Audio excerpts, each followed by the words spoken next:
Welcome one and all to the most glorious car show there is, ECF Glorious Domination, live here in Sacramento, California. I am your host, the most glorious commentator in car wrestling, Jared Extreme. We have an incredible card for you tonight. The second annual Tag Team Invitational Tournament starts. 8 teams, one #1 contender. We also have Scott Adams going one-on-one against Jaden Jacob. Roxanne from AWF takes on Veronica of Blood Money. Kenyon Fenix is going to go one-on-one with Brandon James. David Sandmen goes one-on-one with the newly signed Mason Kronik.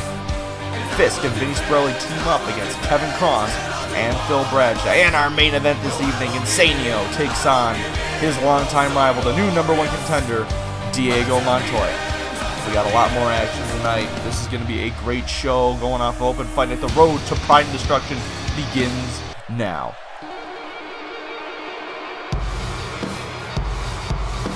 Oh boy.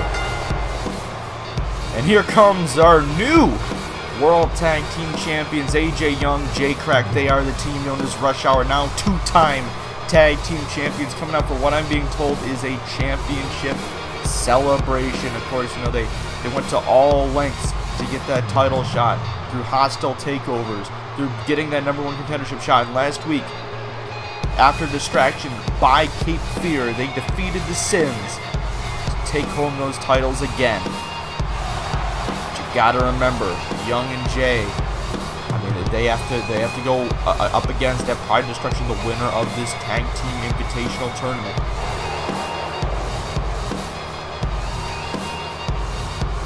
Let's see what this celebration is all about. You know you're going to be in for a wild ride.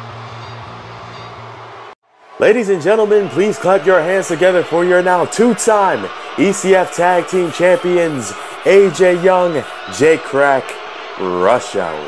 That's right, we told everybody, and I do mean everybody, that we were going to become the 2-time ECF Tag Team Champions. You held us back. You took what was rightfully ours, but at the end of the day, we persevered, we fought through, and we became the Tag Team Champions once again. And now the celebration is underway. Hell, the celebration is already underway. Poor J Crack. Celebrated, partied too hard. Now he doesn't have a voice. You know, what can I say? He likes title belts.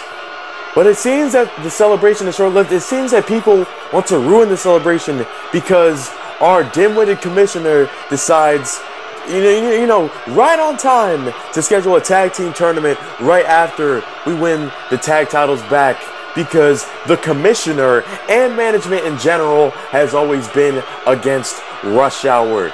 You know, Rush Hour is too comedic. Rush Hour isn't serious enough.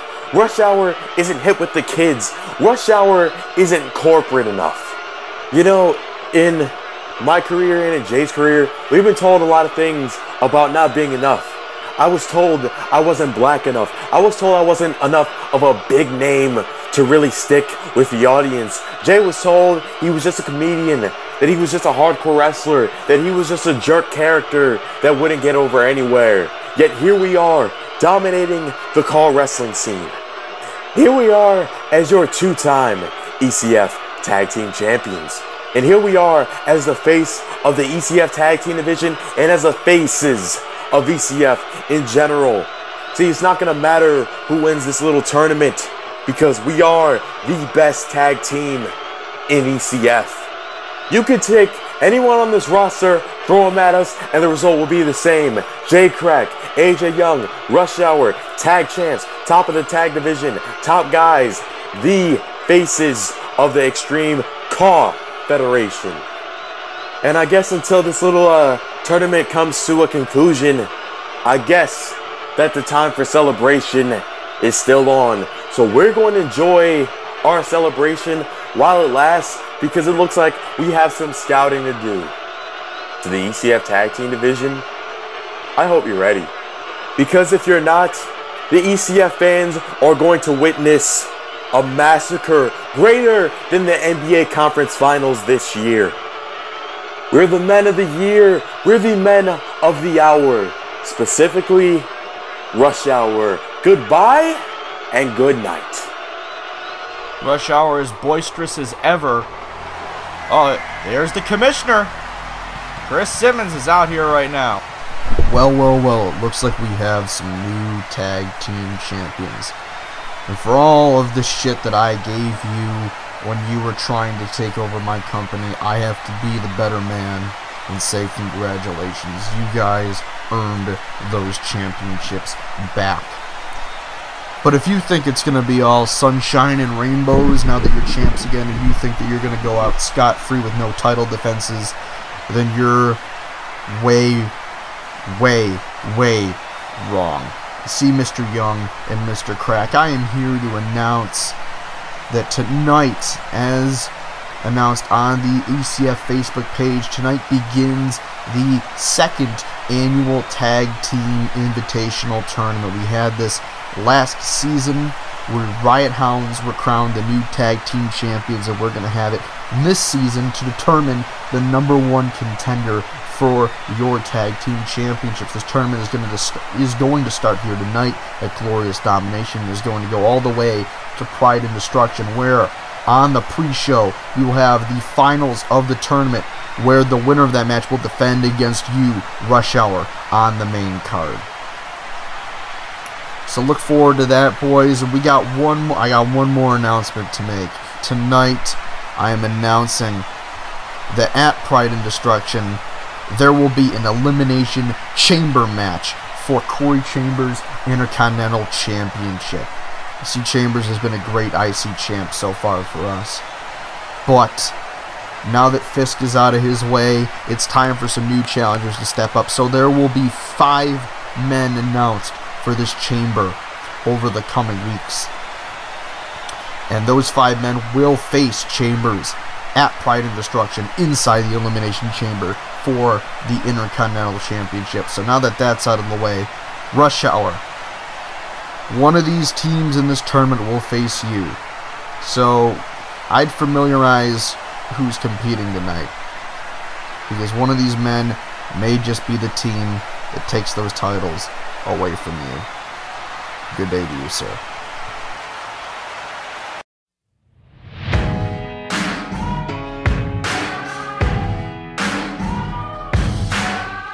There's a moment in your bones when the fire takes over.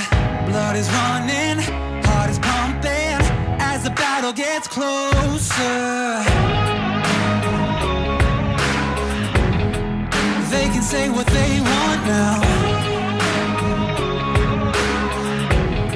'cause we'll be screaming out, we can be heroes everywhere we go. We can have all that we ever want. Swinging like Ali, knocking out bodies, standing on top like a champion. Keep your silver, give me that gold. You'll remember when I say we can be heroes everywhere we go. Keeping us down is impossible, 'cause we're unstoppable. Oh, we're unstoppable. Oh, we're unstoppable. Every spotlight, every soundbite. Just the man I wanted to see. What's up, partner? Now, Money in the Bank didn't go well for us. Open Fight Night didn't go well for us.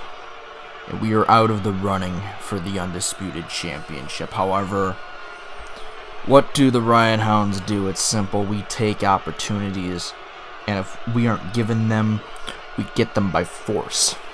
And it seems as though management is smart enough to avoid that, as they have entered us in the 2nd annual Tag Team Invitational Tournament. And Ryan, let's just turn the clock back a couple of years to the first tournament. Do you remember that, Ryan? Do you remember what that was? Do you remember how that was your first night here in ECF? Do you remember how I brought you in, I took you under my wing, and I made you my protege, and what happened? You won the tag titles with me on your first damn night here. We took that tournament, we took those championships, and we're gonna do it again. And if any team gets in our way, whether it be the New Jersey Underground in round 1, or whether it be teams we have history with like Bad Dreams or Thunder and Viral, I guarantee you that Rush Hour's new reign as champions isn't going to last long at all. Because when they get in the ring with the true best tag team in the ring, when they get in the ring with the best of the rest, and they get in the ring with the true wrestling God, the reign will be over. Because we will release the Riot onto them. And we will start tonight with New Jersey Underground, because Riot Hounds are going to be your next tag team champions. Riot Hounds seem very confident with their chances in this tournament. But they are up next as this tournament begins now. Riot Hounds taking on New Jersey Underground in a round 1 matchup for Tag Team Invitational 2.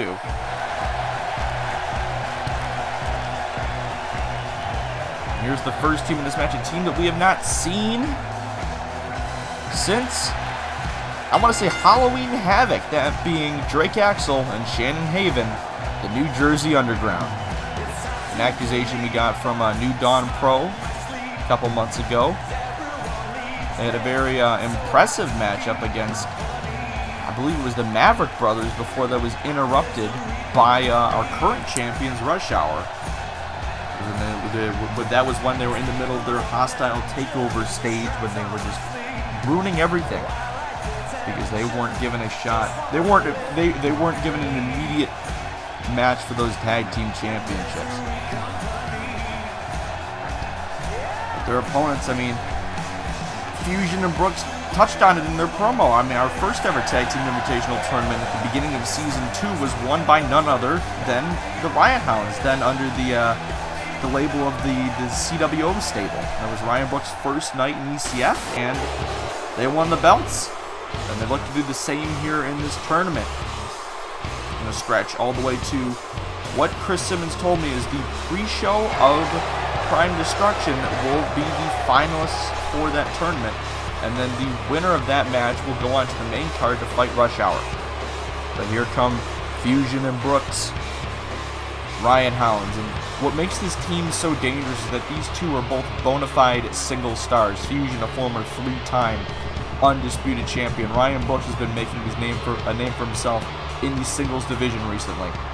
These two are a dominant force, and when you put them together, it's hard to beat them. As a matter of fact, on the road to Money in the Bank, they beat both Sean Riley and the Amazing AJ in the same matchup. These two are deadly. There's a reason that they were once tag team champions.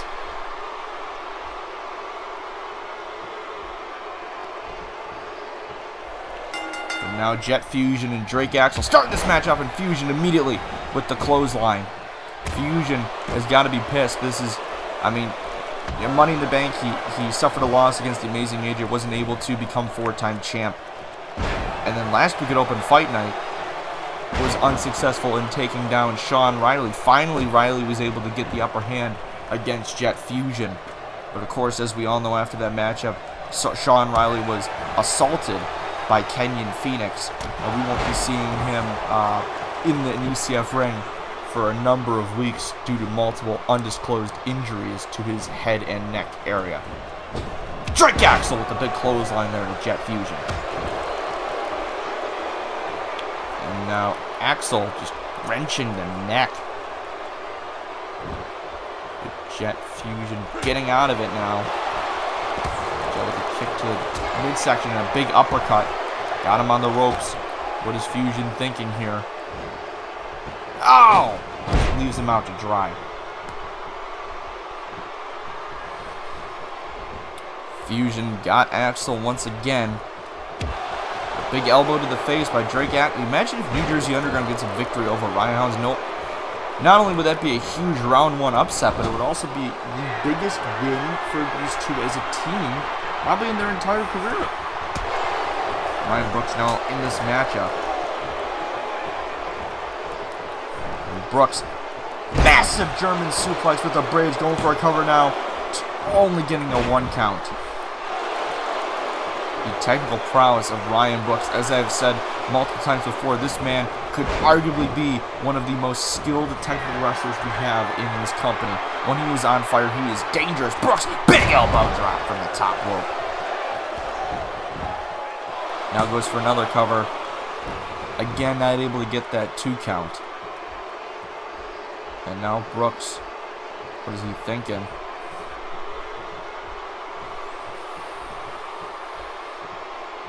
Pulling up for Axel. Goes to the top rope again. Misses wildly on that crossbody. Drake Axel maybe caused a distraction, but Ryan Brooks with that, getting back in with that swinging neckbreaker. Big shot to the face.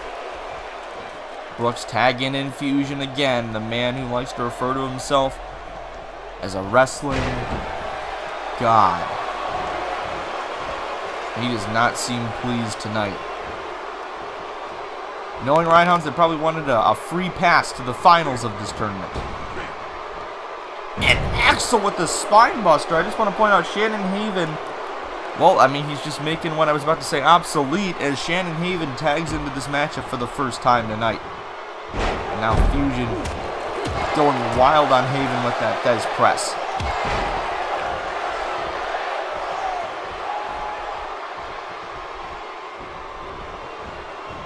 Got him in his corner. Big clothesline in the corner by Jet Fusion. Now he's... Oh, what an uppercut. Knocking the lights out of Shannon Haven.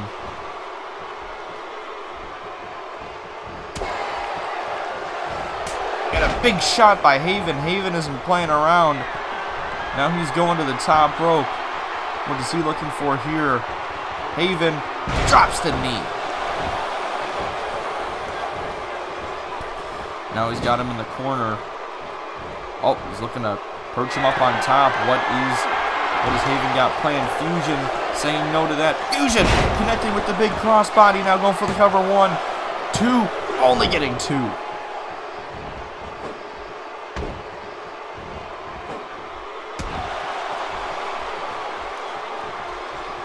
Action has been fast and furious so far tonight. Fusion, big spine buster. Now going for the cover. What's he thinking here? Here we go. 1, 2, only getting a 2 count.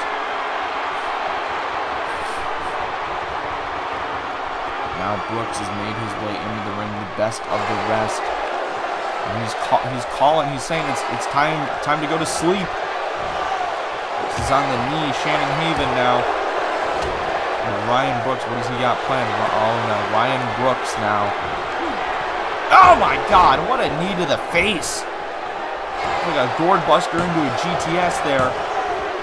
But Haven managing to kick out before the 3 count. And he just takes out Drake Axel.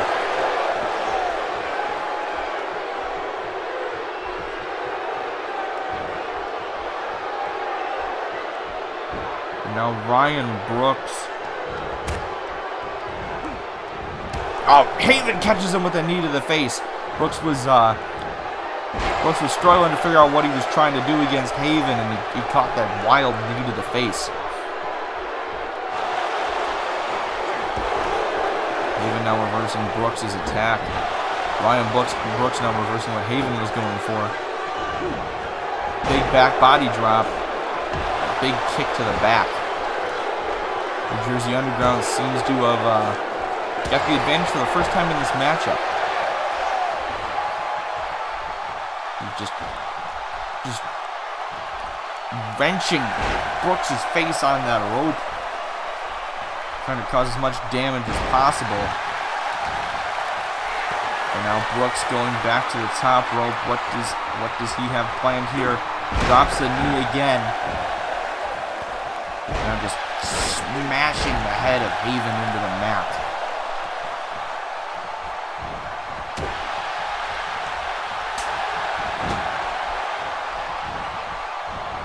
Now Brooks is in the corner of the New Jersey Underground. Ryan Brooks, though, reversing what he was going for. Haven again trying to make the tag. Makes the tag to Axel. And, oh, what a clothesline!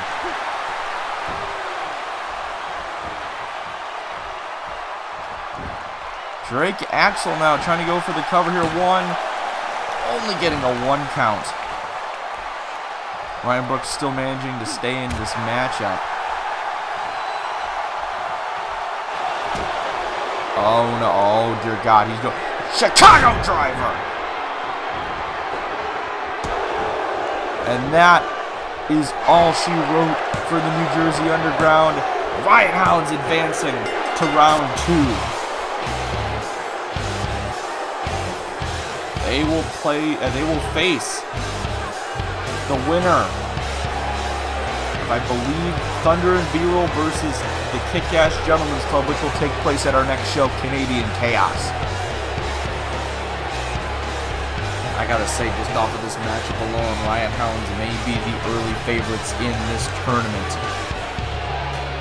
A couple of the highlights of this matchup here, Jet Fusion with that massive crossbody, only able to do a 2 count. This was right after Fusion hit that spine buster, but Haven able to get the shoulder up, but that was it. That Chicago driver, when Brooks hits that 95% of the time, that is the end of the matchup. It's a big factor of why Riot Hounds won this tournament in the first place. But a big victory here tonight for Fusion and Brooks, getting back on track in the win departments.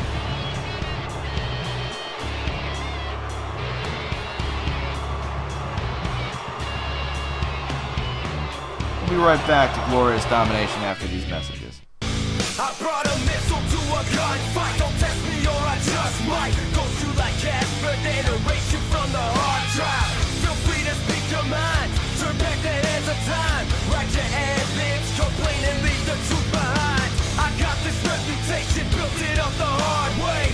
No apologies, despite the things that some would say. We won't always agree, yeah, that I'm used to. And when it comes to talking shit, I'm fucking bulletproof. I'll never leave 1 second for the money. And this has never been about the fame. I never thought for 1 minute that this would be the life I live. Never take for granted where I am.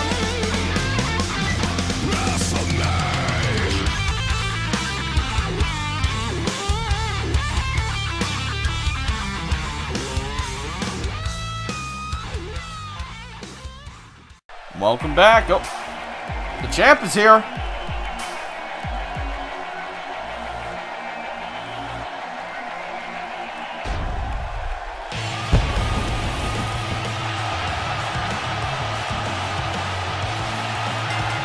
Amazing AJ, the undisputed champion, out here looks to address the ECF audience. I was told that AJ was going to compete tonight in some capacity. Maybe that's what he's here to talk about also. You gotta imagine his matchup against Montoya at Pride and Destruction has to be on his mind after Diego Montoya won that Open Fight Night Rumble last week. It's gonna be a new challenge for AJ. He's never faced someone quite like Diego Montoya.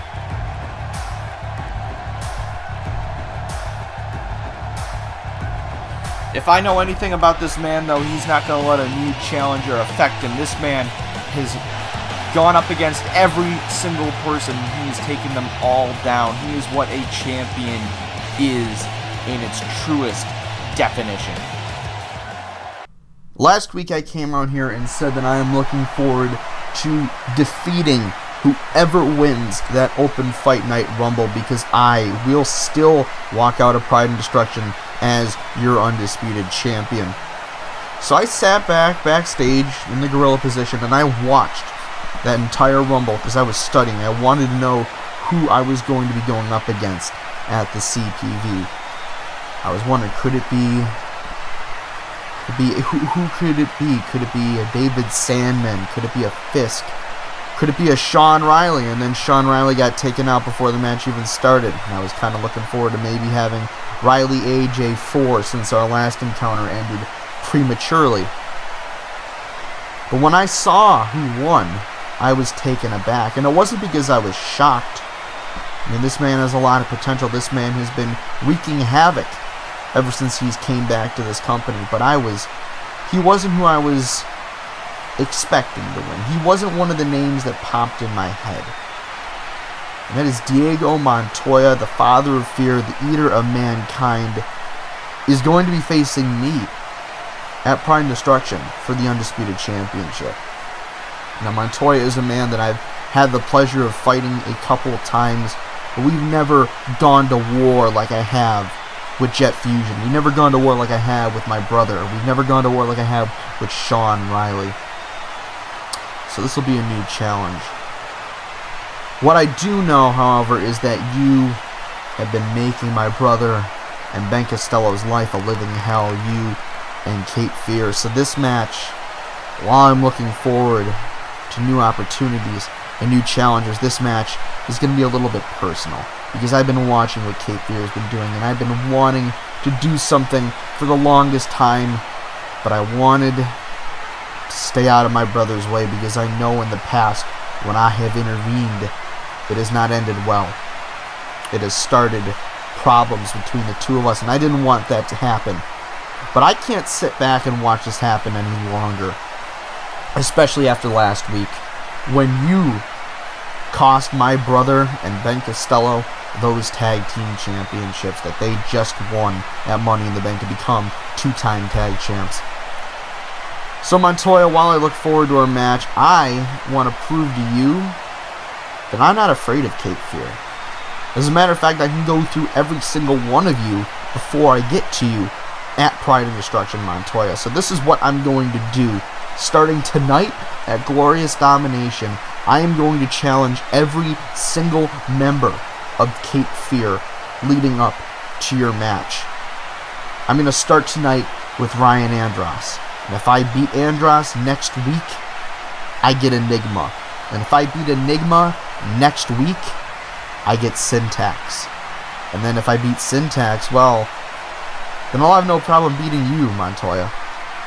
So my Cape Fear challenge begins tonight.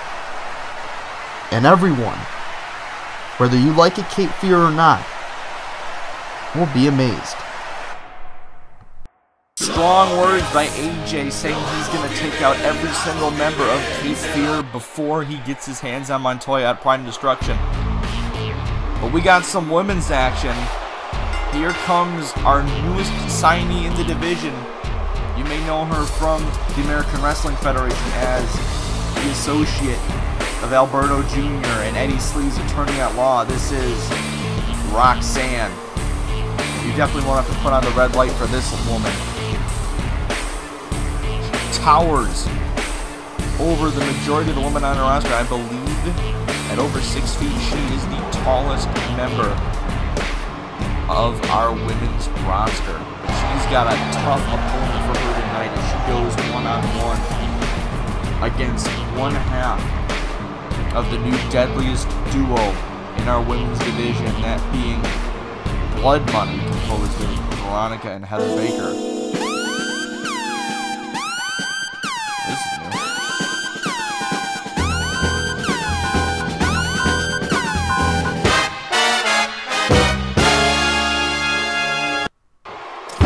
Whoa!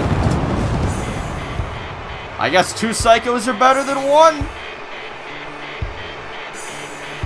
The music of Blood Money just blaring through our speakers. And these two scare me. Heather Baker on the right, Veronica on the left. This is blood money making their way to the ring. Veronica will be the one to take on Roxanne here tonight, but in Blood Money, they've been in a war with the new team known as the Amazons, Gwen Jones and the Dustland Fairy Tale Evie. The Amazons made a big impact on Open Fight Night as they defeated a new team known as the Shore Sisters. And now Veronica takes on a new challenger in Roxanne. These two teams trying to one-up each other in every single way possible. You know, when the time comes that these two teams get in the ring with each other, it is going to be a barn burner of a matchup.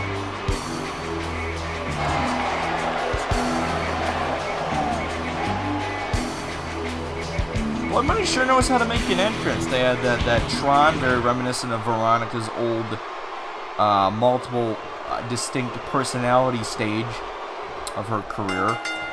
And then they come out, you know, united. Two psychos are better than one. And it's very blunt, but, you know, they are certified insane. I remember back in the days when Heather Baker first came into ECF, she threatened people with knives. It was a scary time. And then Veronica, I mean, she's just nuts. There was a time where she went by 3 distinct personalities. Now, ever since she's allied with Heather Baker, that seems to have gone away. Oh, God, that right there is controlled insanity, and that is even scarier when you're able to control it and you are still a frickin' psychopath. But Roxanne just tossing Veronica. I mean, the strength and size difference between these two women. Roxanne towering over Veronica here.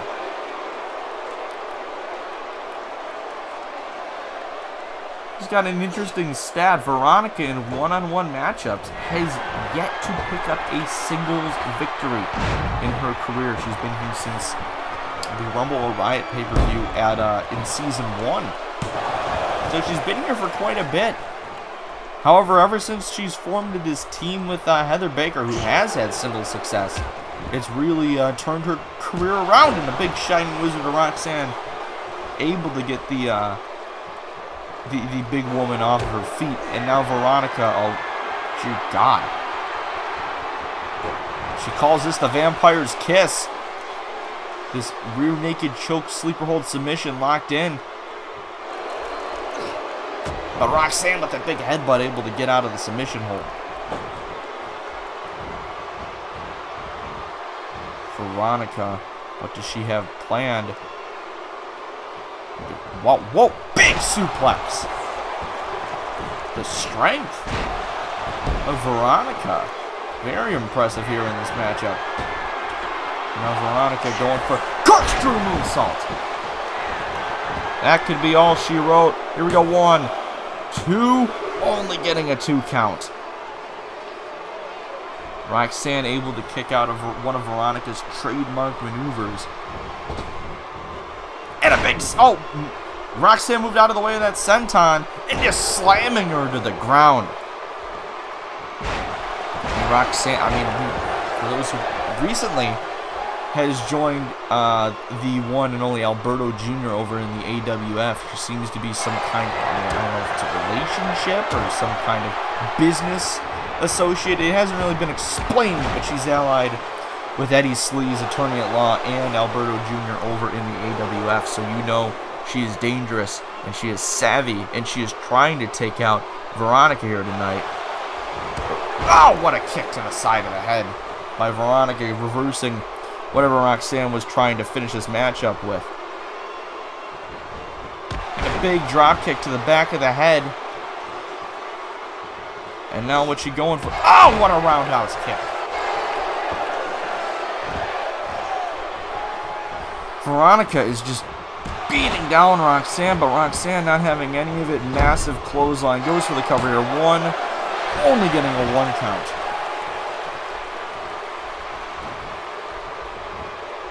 And now Veronica got her on the ropes again. knocks her to the outside. And now she's going to the top rope. This is scary. Big elbow drop. Doing whatever she can to take out this giantess in Roxanne. And now Veronica, what does she have planned here? Oh my God! Suplex backbreaker. Double knees to the back. Veronica could have caused a broken back for Roxanne here. And that does it. Veronica, shocking the world, picking up a big victory over Roxanne. Ruining the debut of Roxanne here tonight. The Vampire's Kiss and the Corkscrew Moonsault weren't enough to take out Roxanne. But this was right here, that double knees to the back, that suplex backbreaker. That could take out anyone, man or woman. And Veronica picks up a big win tonight for Blood Money. The momentum still in their corner ever since these two have joined up. They have been damn near unstoppable. Women's division being represented well tonight by these two women. We will be right back for more action.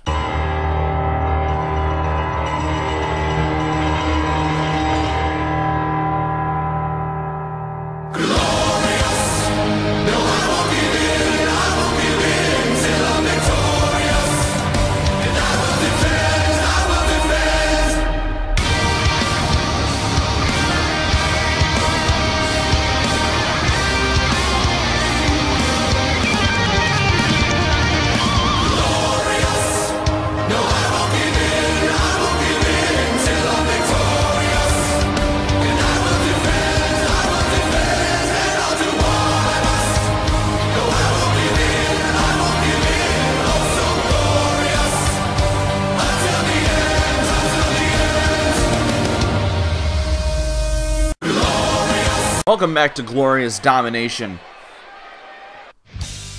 Oh no. This man right here. Last week, I mean, we got a lot of questions. All we know is that we saw Scott Adams ally himself with Sean Walsh. And they seem to have formed some kind of alliance with one unique goal of making sure Brandon James never succeeds. And there is the champion, the hardcore champion, Scott Adams, and not far behind him is his new, I guess, his new advocate, Sean Walsh. Scott Adams is scheduled to go one-on-one this evening against Jaden Jacob. But I gotta know why Walsh is out here. Adams out here with the brand new hardcore championship, and while the belt looks great, I don't know if I can spare looking at this man hold it any longer after what I know is in store with Walsh and Adams allied together. Of course, these two have had history in feds such as COH in the past, but now it looks like they are united to take out Brandon James. Scott Adams, I mean, he a meteoric rise to the top here in ECF. But with Walsh, that's just scary. Brandon James, allow me to introduce my newest insurance policy. The ECF Hardcore Champion, Scott Adams. See, he has a championship, meaning that he has won matches to earn said championship.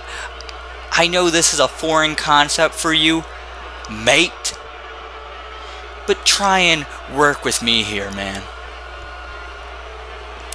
Brandon, you came out here at open fight night and you thought you were big tough guy in front of all these idiots challenging me to a match.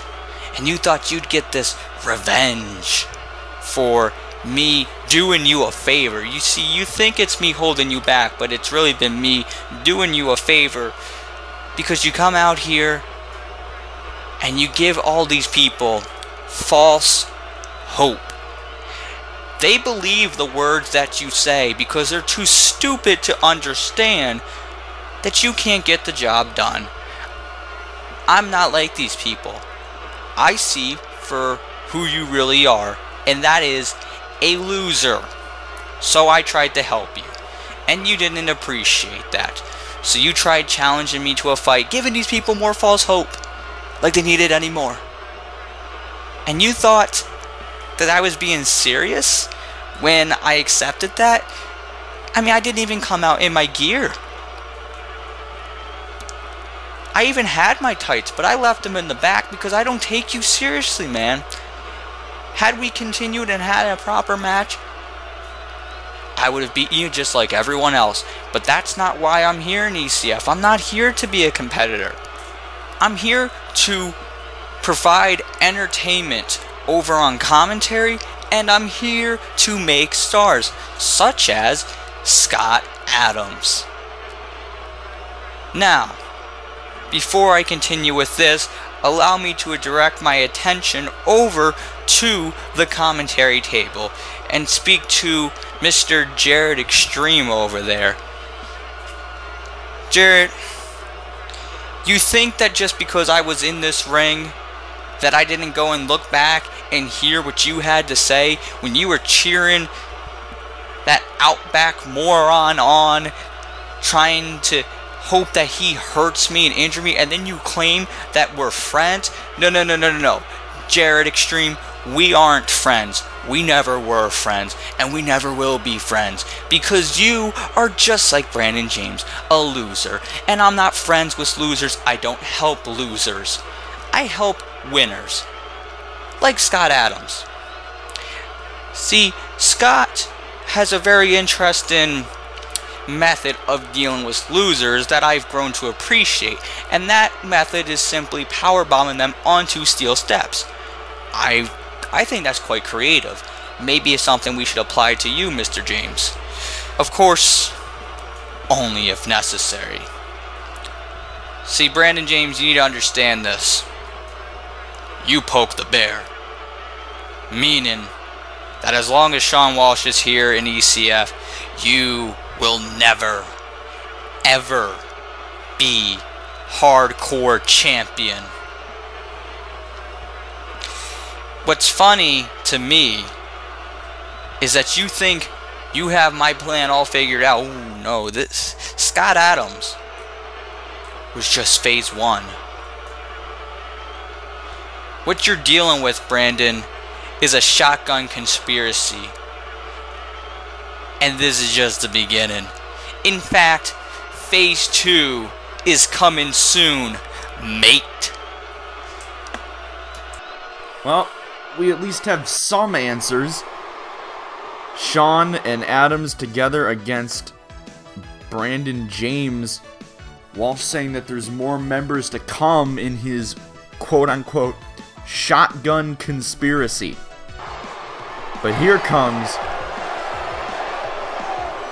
some guy I really like. I really like seeing this guy, and that being Jaden Jacob. We haven't seen him in a while. He's coming out here with his selfie stick. He's a very vain individual. I mean, when he first came onto the scene, he was a focal point of the Las Vegas independent scene. We scooped him up. Then he adopted the persona of a pimp, and now it looks as though he is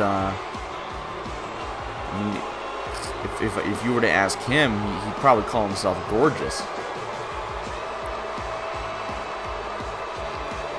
Been a while. We actually have not seen Jacob since Halloween Havoc, where he competed in that costume battle royal, which was won by Cookie 3.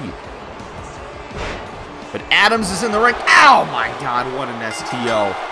Scott Adams wants nothing to do with Jaden Jacob. He sees him as inferior to himself and drops the elbow, and immediately just look at that cocky pin attempt, but only getting a 1 count. Sean Walsh, of course, is going to be the big factor in this matchup. Out there at ringside, the new manager of Scott Adams and his Shotgun Conspiracy. I'm very intrigued to see where this group goes in the coming weeks. See who Walsh has planned for this group, but Scott takes Jaden out. Okay, he's just saying right there, he just took out the trash. He sees Jaden as nothing. If you were to ask Scott, he'd probably feel insulted that he's in such a match. Jaden went for Hurricanrana, Scott reversing it into a powerbomb. And another big elbow drop, and I feel bad for Jaden Jacob having to deal with Scott Adams, this new revitalized, refocused Scott Adams. I feel terrible for the guy, driving him into the turnbuckle back first. And this is just a straight up beat down on Jaden Jacob as he gets hit with a big knee. And now going for a scoop slam. Shades of the Princess of Death, Kenyon Fenix. Who got Scott? No. Oh, what a frog splash. Scott Adams pulling no punches against the 8-card stud here tonight. Went for another scoop slam. Jaden Jacob hits a neck breaker, finally trying to get something going in this matchup. Big elbow. I like his the tassels on his boots. And hits a big rolling elbow to the face of Scott Adams.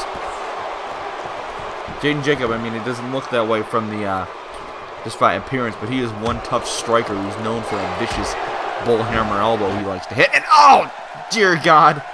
Speaking of strikes, Scott may have knocked the lights out of Jaden right there. Then oh no.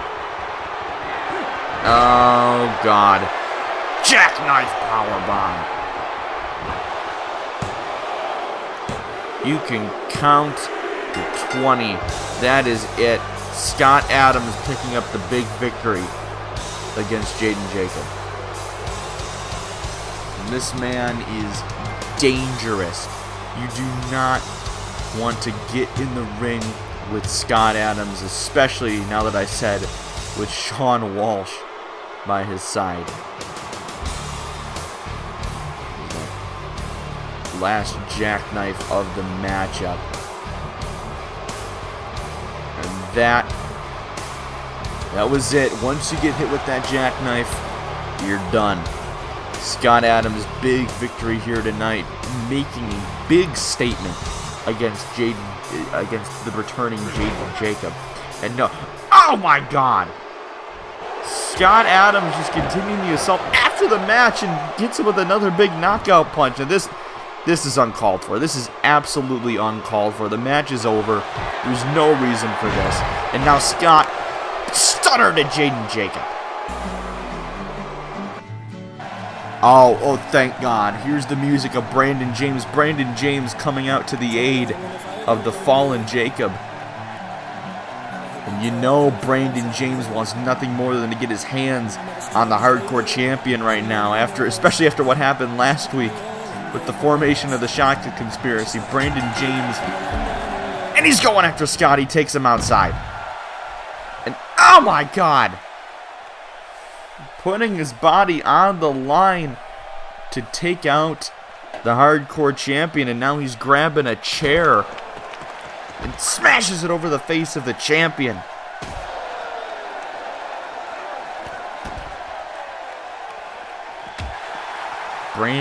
Scott with the big uppercut, trying to get back into this. He hits him with the chair in the gut, and now he's got that chair and he's beating down the Outback Warrior right now. These two cannot stand one another. And now Scott trying to Is he thinking about putting Brandon through the table? I'm not sure. Brandon James, float over DDT. That is right on the concrete, so that's gotta hurt way more than it usually would. Brandon James now, oh my God. End of the trail. Is Brandon James getting some payback against Scott Adams? I got no strings to hold me down, to make me fret or make me frown. I hit strings, but now I'm free. There are no strings on me.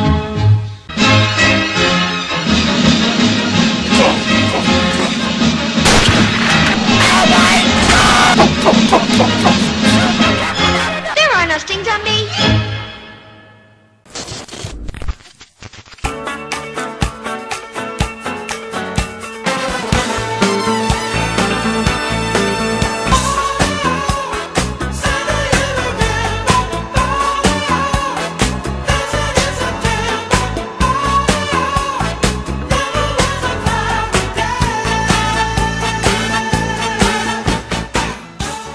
Welcome back. We're about to get into our second tag team invitational matchup of the night. Bad Dreams of Sal Jones and Sean Kingsley are going up against a mystery team. This is what. Oh no! Oh, come on! You heard earlier that Hounds was going to win the. They said they wanted to win the tournament and they'd do it by any means necessary. They just took out Sal Jones before the match even started. Thankfully, Sean Kingsley was able to save him. But now poor Kingsley, it looks as though he's going to have to go into this by himself.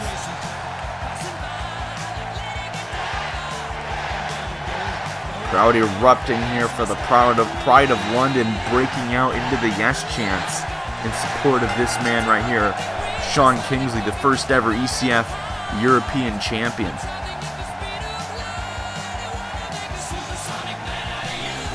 You know, Bad Dreams, one of the other teams in this tournament to have previously held tag team gold, actually defeated the team that just took out his partner Sal Jones in the back. They defeated Riot Hounds for those belts back at ECF Backlash. Held them until dropping them to Rush Hour in that tag team turmoil matchup at Dawn of the Champions.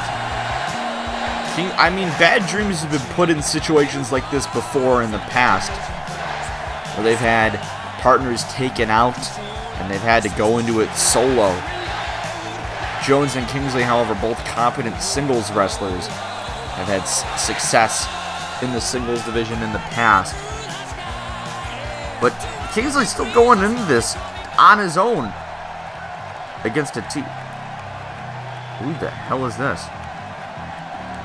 Wait a minute.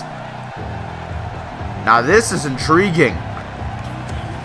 Kevin Lennon on the right, and that's the Shadow. We have not seen him since the Gold Rush tournament. But this is interesting. King Kevin Lennon has not been able to capture the success in the light heavyweight division that he had wanted to, unable to win back his championship. So what does he do? He recruits the Shadow, who's been on the sidelines for a long time now. Now it looks like they are the 8th team in this tournament. New attitude for both Lennon and Shadow here tonight. My notes are saying that they are going by the name The Blackout. Kingsley and Shadow are going to start this one off. Like I said, Sal Jones attacked backstage by Riot Hounds, medically not able to compete in this matchup. Kingsley got to go at it alone against this new team of Kevin Lennon and the Shadow. But Kingsley dropping the knee. Kingsley trying to do this all by himself. Shadow, I mean, former undisputed champion, former ECF Internet champion. Kevin Lennon, of course, the longest reigning light heavyweight champion in ECF history. Now the Shadow. Big snake eyes.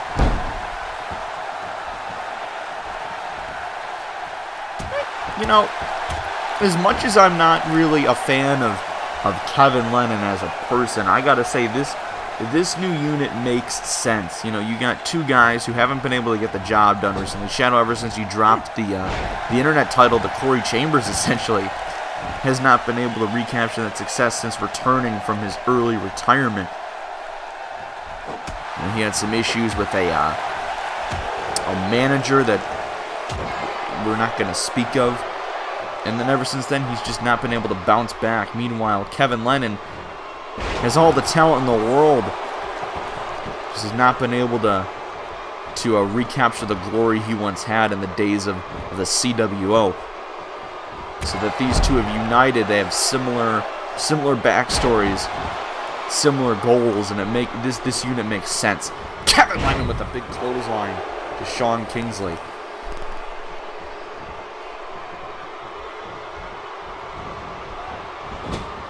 And now Kingsley, big knee to the back, and a big chop to the chest.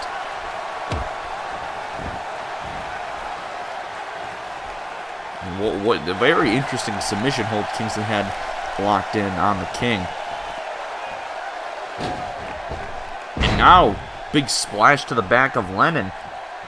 Sean Kingsley, I mean, like I've mentioned, he has got no partner in this matchup, but he's seeming to not let that affect him too much. And Lennon gets him into his own corner, big clothesline. Now Lennon going to the top rope. What is he thinking? Missing on the moonsault. And now Kingsley. Oh, wait a minute. Hold on. Oh, he's the airplane spin.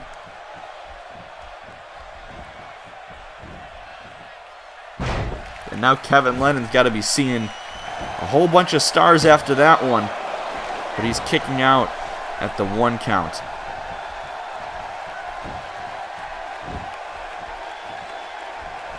Big shot to the face by the King. Big clothesline.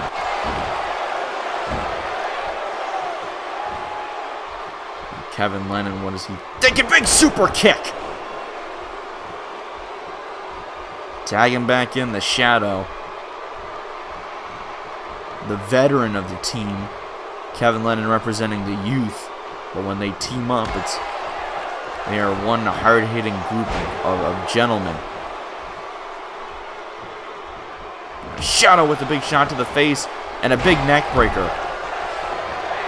It's interesting. It's been really a long time since we've seen that. It's been almost 2 or 3 months since we've seen the Shadow in an ECF ring. We're starting to wonder if he'd ever be back. On the contrary, it's also been, aside from the Rumble match, it's been quite a bit since we've seen Jones or Kingsley. But now Kingsley butterfly suplex to the Shadow. But Shadow rolling out of the ring, trying to recompose himself. Kingsley throwing him near the ramp. Remember, they gotta watch that count. Once it hits a 10 count, this match ends.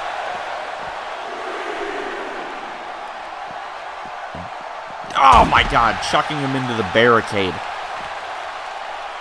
Viciousness of the Shadow.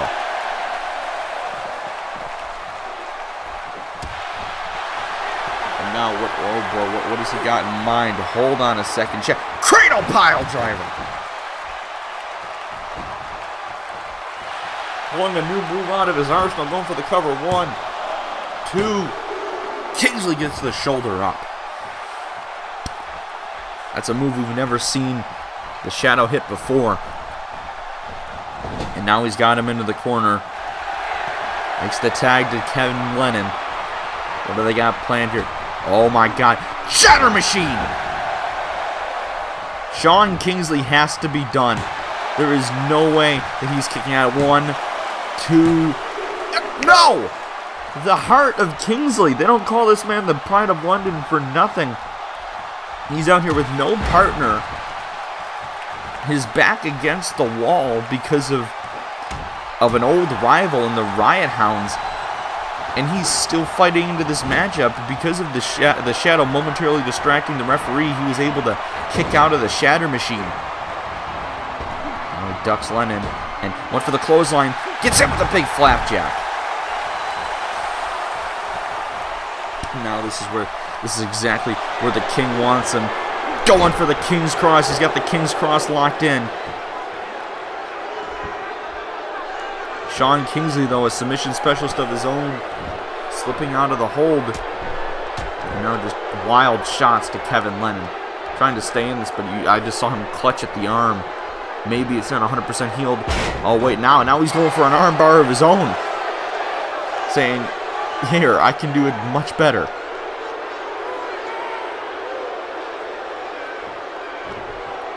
Kevin Lennon able to escape that one as well. And now Kingsley reversing Lennon's he was going for a scoop slam. Now with the ropes. Gets him in the corner once more.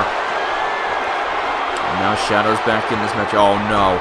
And now a second shatter machine. When you kick out of one, that's impressive. I don't know if you were able to kick out of two. Is that even possible? Shadow and Lennon winning this matchup here tonight. Their first unit as a team, but there's got to be an asterisk next to it. Because, again, Sal Jones was not out here. He was attacked before the match by Riot Hounds, and as a result, the Blackout moves on to round 2, where they will face the winner of the Maverick Brothers versus the British Empire. Big cradle pile driver by the Shadow. Hell, I don't know how that wasn't 3. Sean Kingsley, I mean, say what you will about Bad Dreams, they have their critics. But they have heart, they have determination, and that's the reason why they've been so successful here.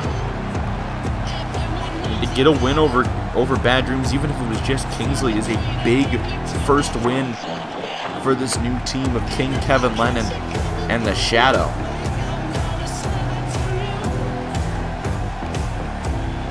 Regardless, they are here and they are here. They're here to win this tournament.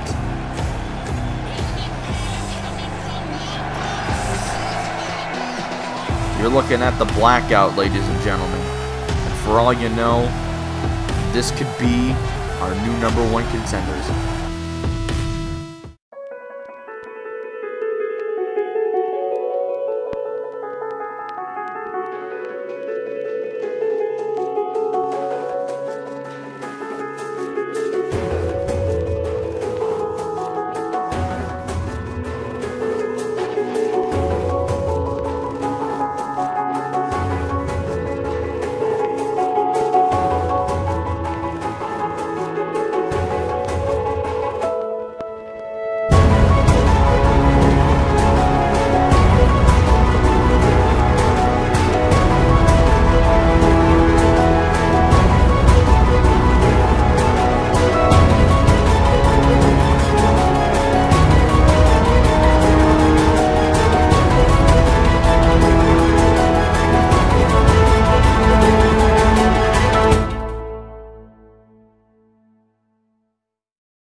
So I'm to come out here and talk about my debut match here in the ECF. Don't make me fucking laugh. My match at Open Fight Night? Well, to simply put it, it was a fucking joke. There is one reason I am the best and most feared in this industry. And well, simply put, what happened at Open Fight Night was only 10% of what I bring to the ring every time I step into it. What I did on Open Fight Night was shut a bitch up. A bitch who went on about revolutionizing a division that he doesn't even belong in. Shut the fuck up. You lost. You might as well pack up and leave. Honestly, with me and ECF, that raises the bar. That raises the talent bar 100-fold. After my debut, most of the guys on this fucking roster should just pack up and leave for their own safety. I'm here to do what I do best. Win my matches and hurt people and drop them on their fucking head. I get it. I'm not liked anywhere I go. I'd go as far as to say I'm hated. But here's the fucking thing. Those who hate me, those who don't like me, they're the ones who do not scare me. And nobody likes me.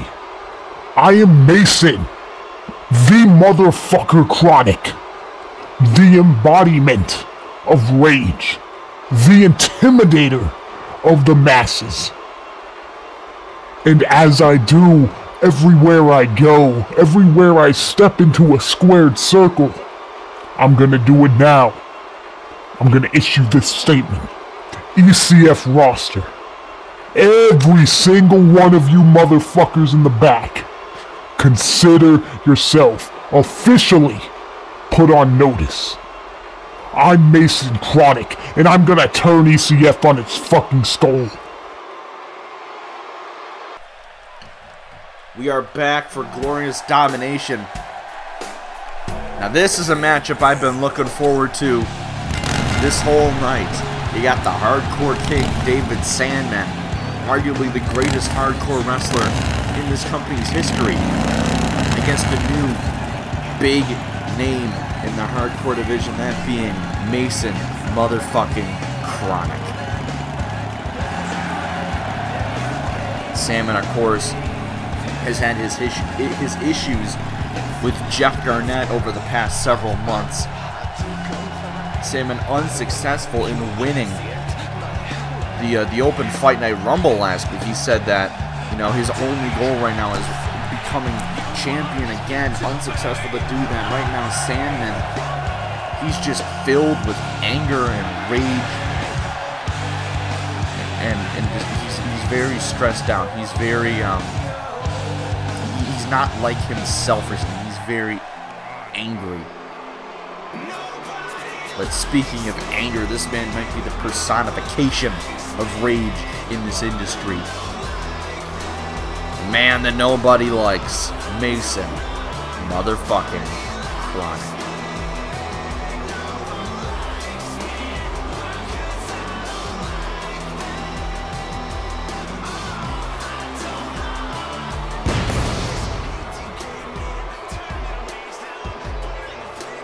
Kronik last week debuted in big fashion, taking out a big name in the division, that being Michael Geller, the heart and soul of the hardcore division.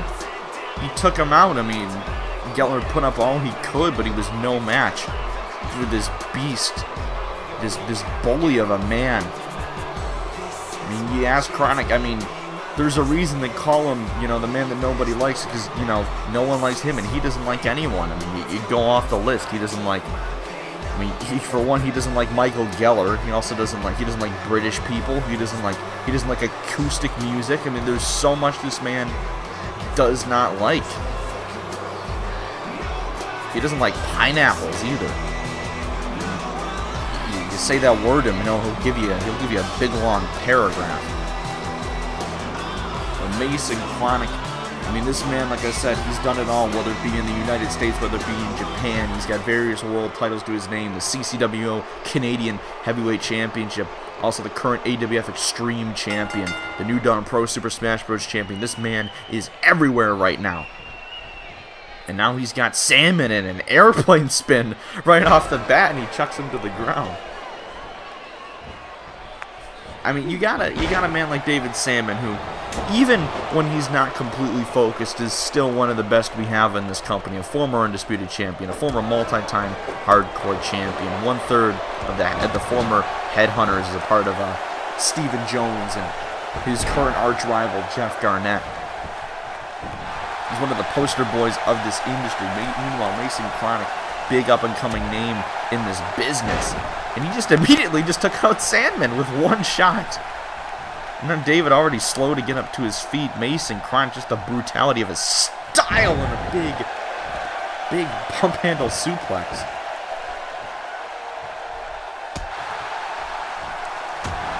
Frustration pouring out of Sandmen, which triggers his rage. And oh my God, Mason Kronik just suplexing Sandman. Sandman throwing Kronik into the barricade. What a first two matches for Mason Kronik. His first match, he fights Michael Geller. He wins. Second matchup, he fights David Sandman. And there's a high chance that he walks out with his hand raised at the end of this match as well. Sandman throwing Kronik into the post and just bouncing his head off of it like a damn basketball. It's another thing, Kronik. He doesn't like basketballs. I mean, there's an old saying that basketballs don't hold grudges, but if you ask Mason Kronik, he'll tell you otherwise. David Sandman trying to taking apart our table. Mason Kronik putting a stop to that. And now he throws him against it. And again, throwing him into the announce table. These punches by Kronik are brutal. No, not another pump handle suplex. No! Oh my God! What the hell was that? Like a pump handle power slam, and then he just straight up jacked him in the face. David rolling back into the ring, not letting himself get counted out. And now Mason Kronik slow to get up to his feet. David Sandman, he wants Kronik so bad he almost ran into the referee. Kronik gonna get in that corner. He could be hitting the chaos theory, and that might be it right off the bat. David Sandman knocking Kronik to his feet with that clothesline.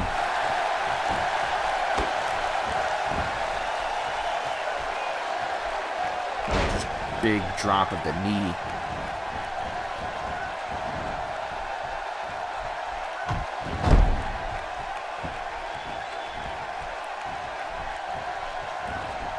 Into the corner goes Kronik. No, Kronik's got Sandman in the corner. Oh no, he's got him up, perched up top. What is Kronik thinking here? Oh my God, belly to belly from the top rope. Holy shit. Mason Kronik looking to put away this match early. David Sandman kicks out.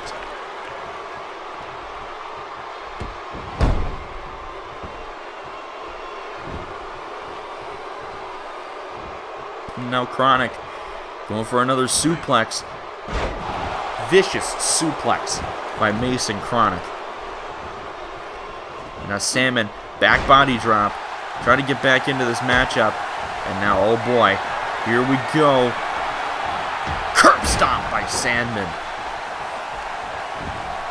Now, going for the cover here. 1, 2, only getting a 2 count. Kronik kicking out of the curb stomp. And now David going to the second rope. Misses on the elbow drop. And now David, though, not letting Kronik go for what he was planning. And now just getting at him in the corner.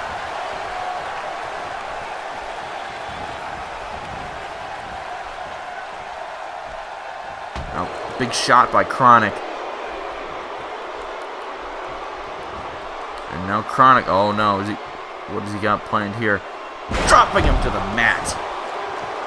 Big slam by Kronik.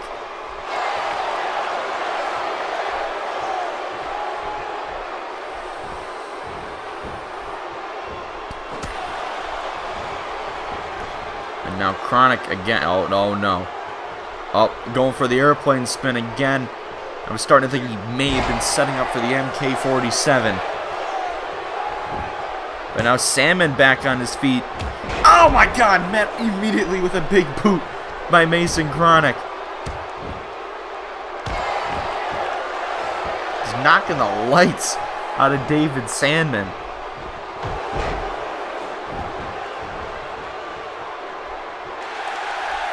Now he's in the corner, telling Kronik to get up. And now David. Oh. Kronik reversing it.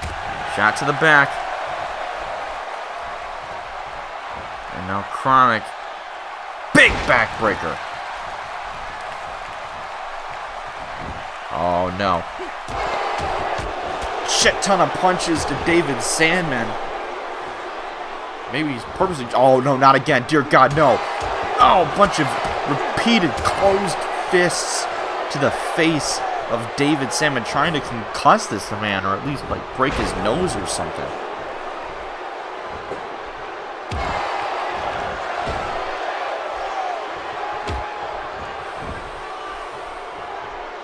Now David dropping the knee once again. Just holds it there, just letting that pain continue until he releases his knee from Kronik's skull. And now Mason Kronik. What's he going for? Oh my God, what a German suplex.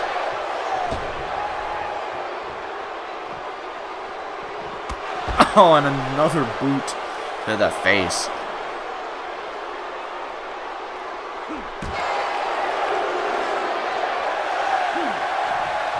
Sandman thrown back into the ring by Kronik.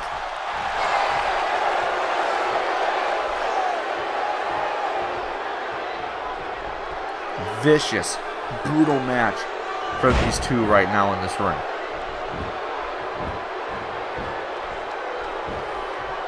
And now Kronik, what's he got? Oh my God! Sandman with a big shot to the face. Mason Kronik still continuing. Oh my God, here we go. Kronik, power bomb, going for the cover now. Rope break, but he reverses it into an inverted Boston Crab. And now David Sandman, he could be forced to submit right here and now. But he's able to escape the Boston Crab. But he's clearly taken a lot of damage in this matchup from Kronik. Now Kronik going for the pin on Sandman. One. No! David getting his shoulder up. Not letting this match end that way.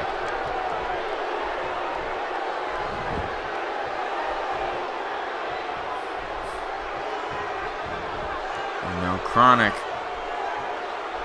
Oh, God. Pulling no punches here. Pushes Kronik off of him. Now David could be thinking curb stomp once again. And that's exactly what he goes for. Big curb stomp by the Hardcore King.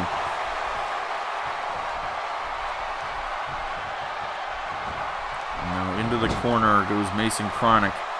David Sandman chucks him into the ring post. And a big knee to the face.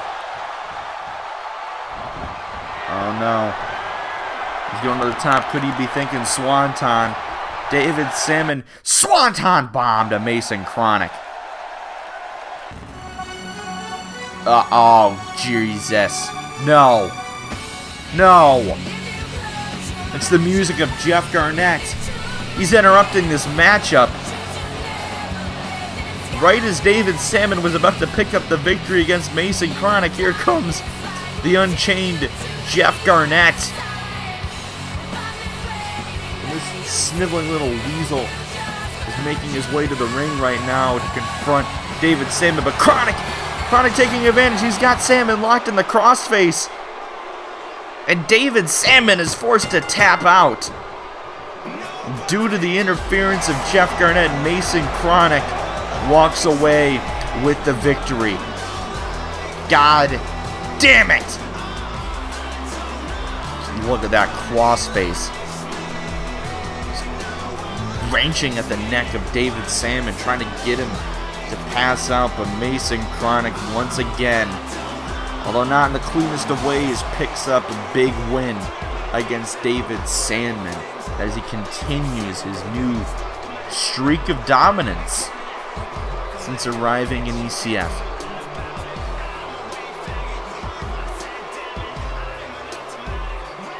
He's looking at what he did. He's proud of the beating he gave to Sandman. This man is disturbing.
Listen here, you little fucking snotty little prick.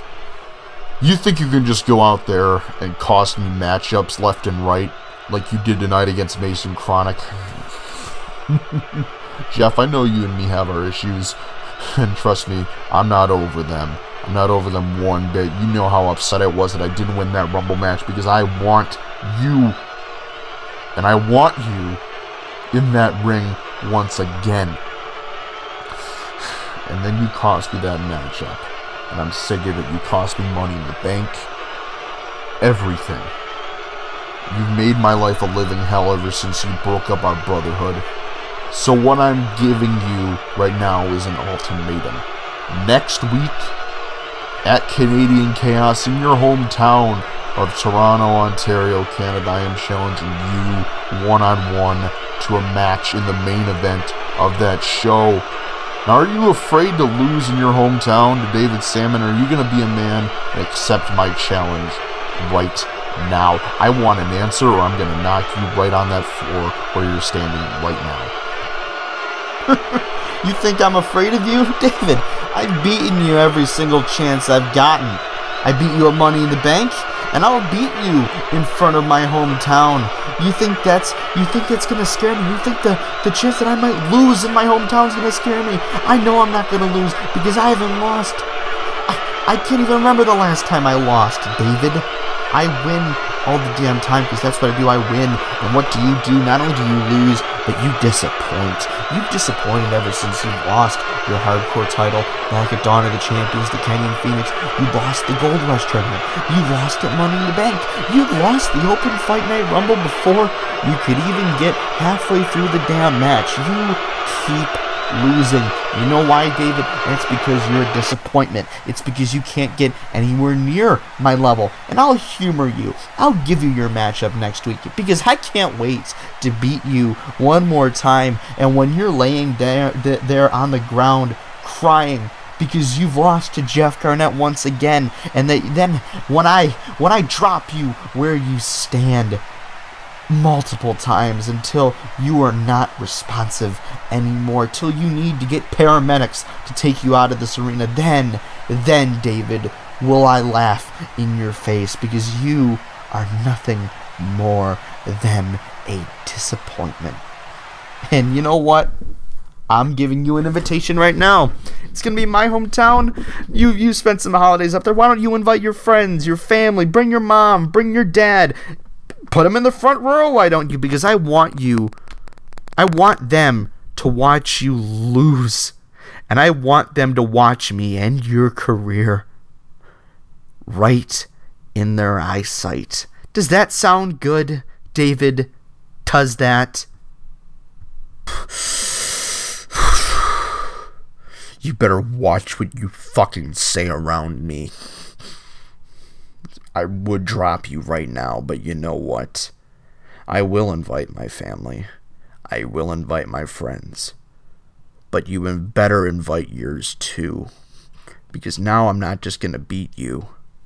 I'm going to break you. And you'll just have to wait till next week till that happens. I'll see you later, buddy.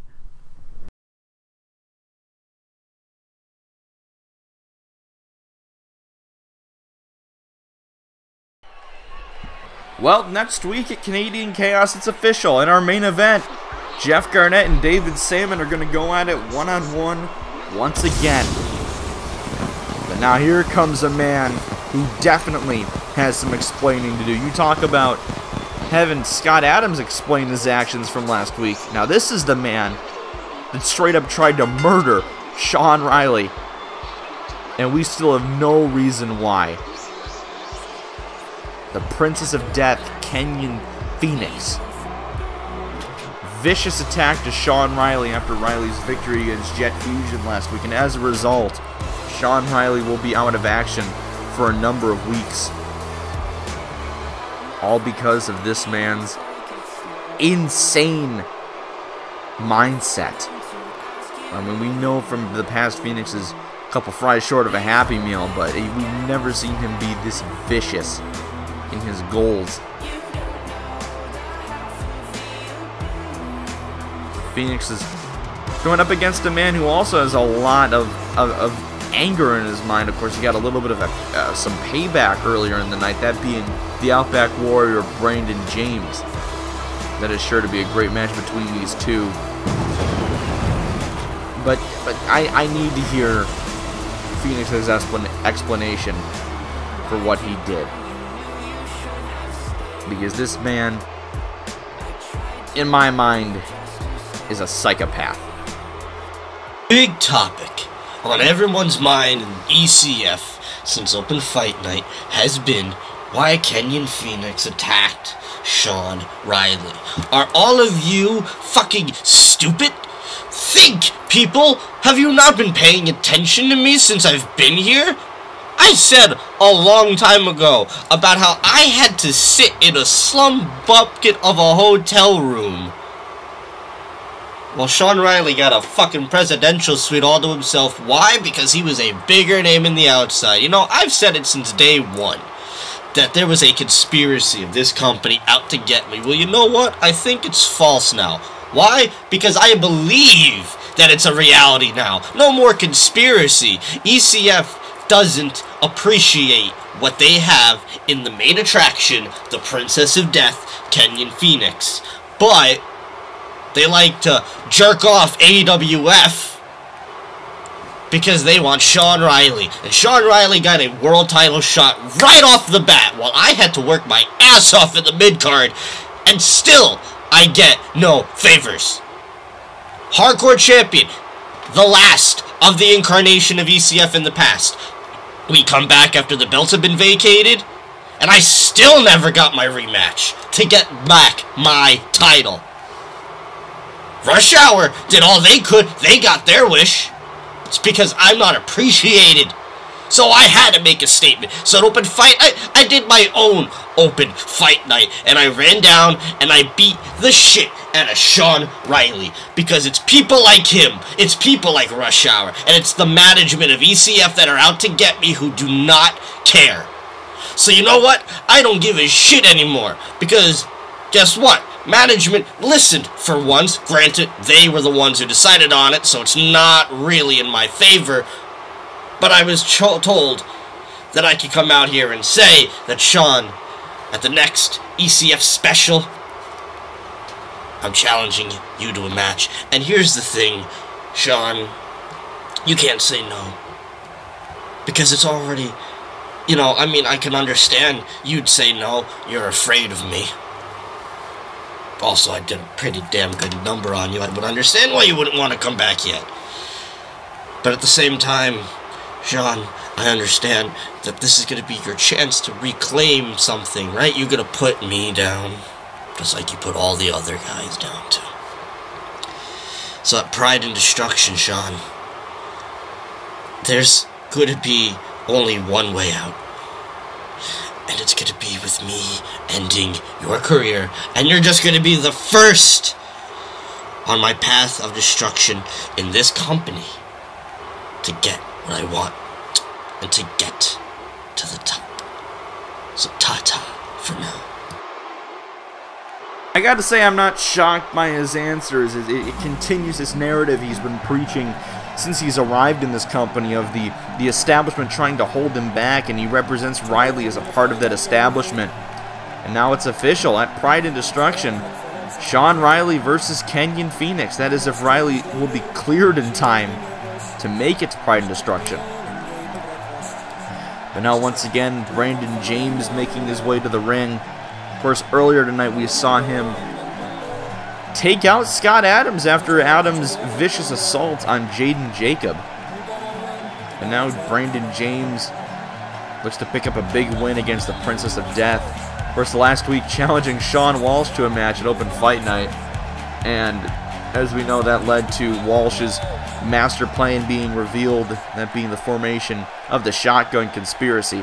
And I got an uneasy feeling that we might see the Shotgun Conspiracy get involved in this matchup, but let's hopefully that will not happen, and we can have a good, clean matchup between Kenyon Fenix and Brandon James.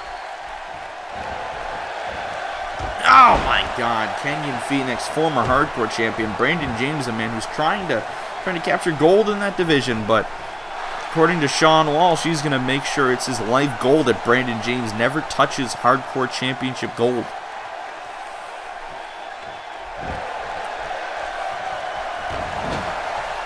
Now Brandon James going for a big STO into the turnbuckle. Kenyon, I mean, he's very stressed out. I mean, he gets stripped of his Hardcore Championship. He loses the Gold Rush tournament. He loses the Money in the Bank ladder match. Right now, he's pretty much at rock bottom. Kenyon with the lion salt. So he took out his frustrations against a man who, according to Fenix, has seemingly been given everything since the beginning, that being Sean Riley. While Fenix had to start in the mid-card, Riley immediately went to the main event scene, even though they'd been debuted in the same night, and Fenix has apparently held a grudge ever since then.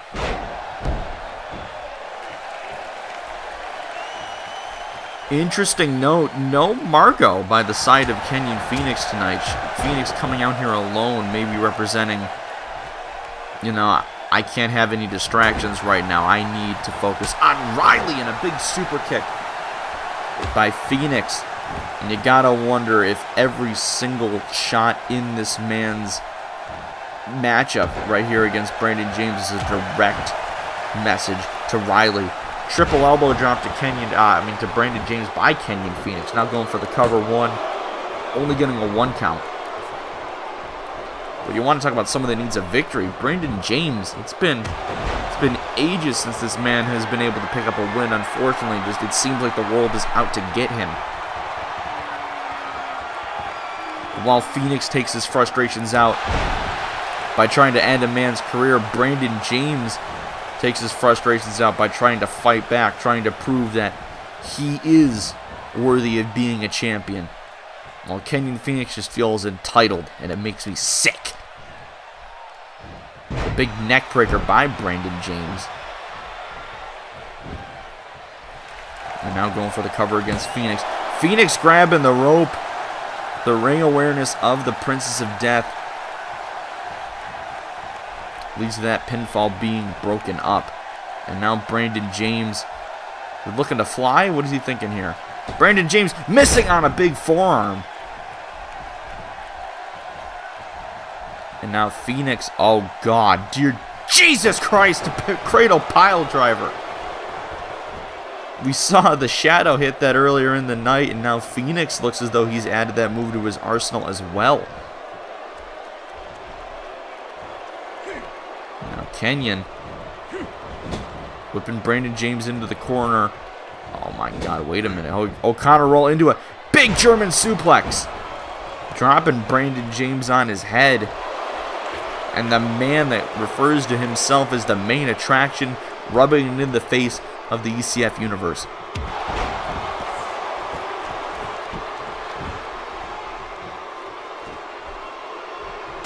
Brandon James fighting back, not letting Fenix get the edge over him, and now Brandon James, end of the trail to Kenyon, going for the cover here, 1, 2, only getting a 2 count. Brandon James a little bit boggled that he is unable to pick up the victory off of that move. Fenix reversing what James was going for. And now Fenix, oh wait a minute, Schoolboy into a super kick. Seen him use that many times in the past. But now Brandon James is back on his feet. And Fenix with a code breaker.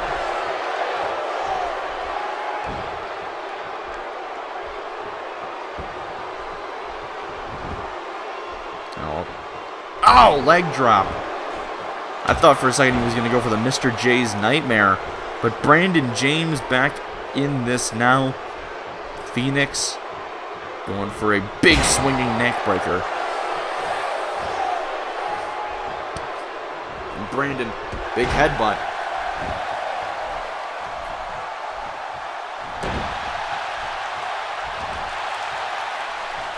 James with a big kick to the face. He's trying to get the crowd pumped up. This crowd firmly behind Brandon James here tonight. They want to see this man get over the obstacles. They want to see this man become the champion. Now Kenyon, gutbuster. Now he's following it up with a big drop kick to the face.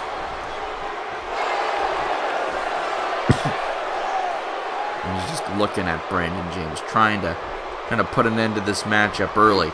But now James swiping Fenix up from his feet. And now Brandon's going to the top rope. What could he be thinking here? Brandon James, big senton from the top rope, going for the cover. 1, 2, only getting a 2 count.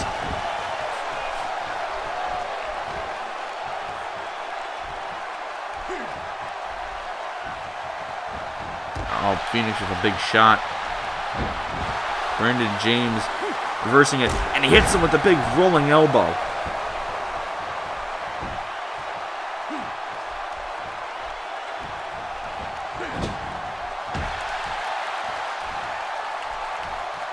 Fenix now, jawbreaker to Brandon James. And now Fenix trying to get the pinfall, only getting a 1. Brandon James kicking out right before the 2 count.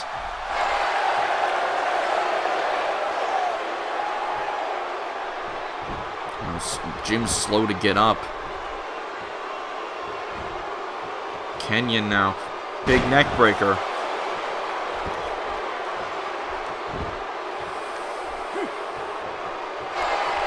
And oh no, again going for another schoolboy super kick in this one. And now the crimson mask is donned on Brandon James's face.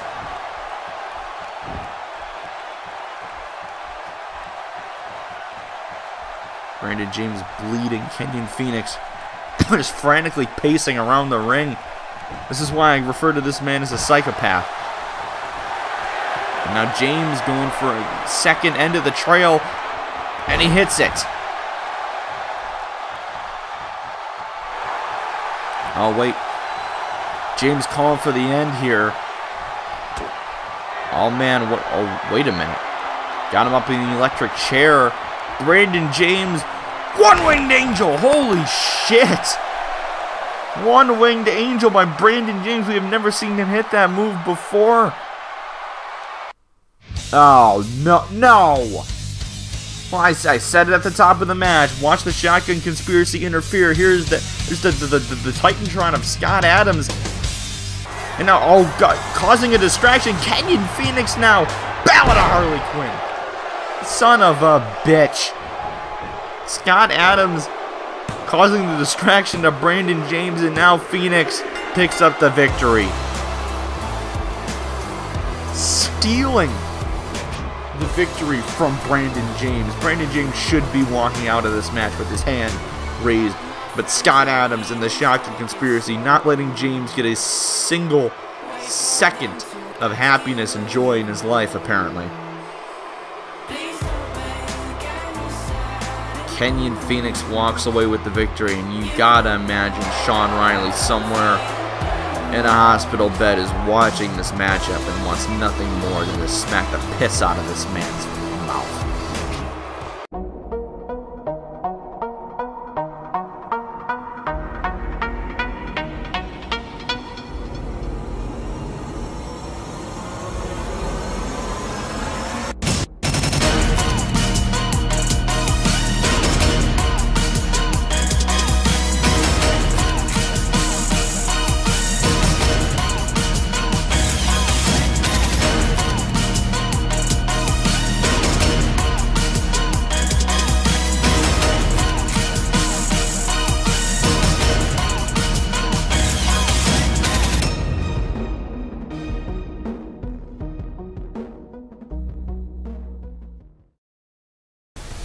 Fisky boy.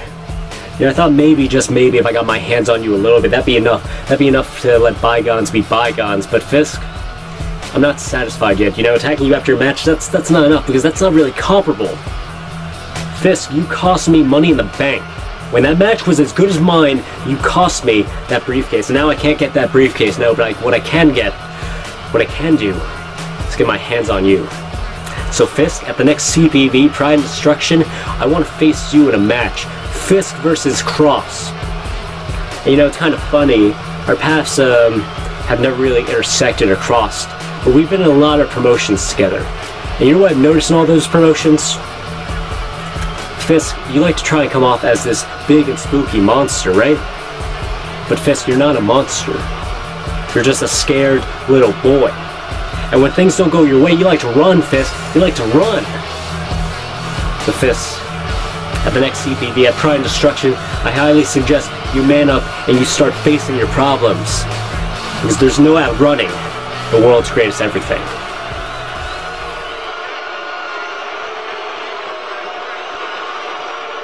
Chris Simmons, just the gentleman that I wanted to speak to. In case you don't know who I am, which, if you don't, you're living under a rock. You are speaking to the role model, Andrew Kelly. And I'm saying this. I'm saying that last week, you saw it, I saw it, the whole world saw it. I eliminated Brandon Wolf in that Rumble match. You saw it. So I'm saying because he's the light heavyweight champion, and because I said after I get rid of the KGC, which I did, that I was going to go on to bigger and better things, move on to greener pastures. And as far as I know, I'm underneath that weight limit for that light heavyweight division. So I'm saying that I deserve a shot against Brandon Wolf for his title. And I'd like nothing more than to keep that belt and take it from him, because Brandon Wolf is no role model. Now, what kind of role model screams and yells like he does and howls at the moon like he does? No, because we don't need a champ that needs to go to some safe space. No, we need a role model as a champ, like the role model, Big Andrew Kelly. So Chris, buddy, what do you say? How about that title shot? First off, it's Mr. Simmons to you. Last time I checked, we're not on a first-name basis. But Kelly, you want that shot? Well, you did eliminate Wolf, but you're going to have to earn it. So next week, you're going to be in a match with Brandon Wolf. And if you win that match, then you'll get your shot. But if you lose, then you won't get any title shot as long as I'm GM. How does that sound, Andrew? Chris Simmons making it official next week. Brandon Wolf versus Andrew Kelly. If Kelly wins, he gets a shot at the belt. Now there's the hardcore champion walking backstage, and having awards with Kenyon Fenix. Maybe he's trying to get Kenyon to join the conspiracy. But Fenix just walked away, just blew Scott off. Regardless, we got the first matchup in AJ's series against Cape Fear. Claimed earlier he wants to beat every member of Cape Fear before fighting Montoya at Pride and Destruction. And now he's going up against Ryan Andras, Montoya's original disciple. And here comes the champ. The amazing AJ is out here right now. I mean, Kenyon just straight up stiffed Scott Adams. Just basically said, no, I'm not interested. We all know that Kenyon prefers to work alone due to his past experiences with a group known as the Church of Epiphany. But, I mean, the goals of the Shotgun Conspiracy kind of sound like those of Kenyon's own. Something tells me that Sean Walsh is not going to take that rejection lightly.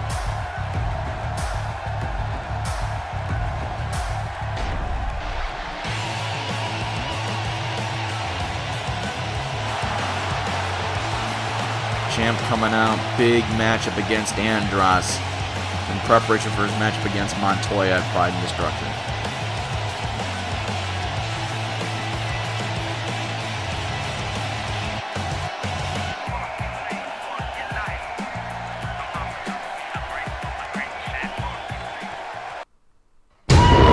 Oh God, I can never not be creeped out by that. Oh, Jesus. Speaking of getting creeped out, those were some strange images. And here comes Ryan the Rhino Andras. This man, ever since going under the tutelage of Diego Montoya, has been completely transformed. His original disciple, at a time his crown jewel of a disciple.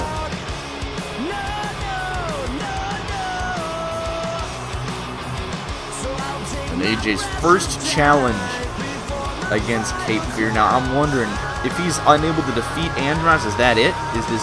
Is he not going to get Enigma? It sounded like what AJ stated. If he beats Andras, he gets Enigma. If he beats Enigma, he gets Syntax. And if he beats Syntax, I'm pretty sure he'll feel incredibly confident against Montoya. But Ryan Andras is no easy task.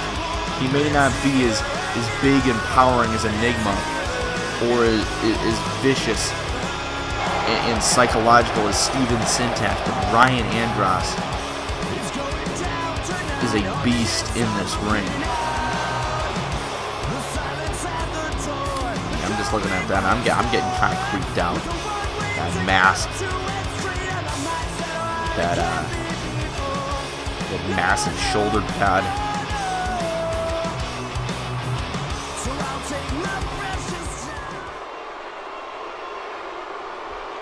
And now Andras looks to have added some face paint as well. He's completely changing his look up. And AJ just immediately with the shots, just trying to get Andras down early. And now AJ with the big blitz against Andras. This crowd firmly behind the champion, but Andras with a neck breaker.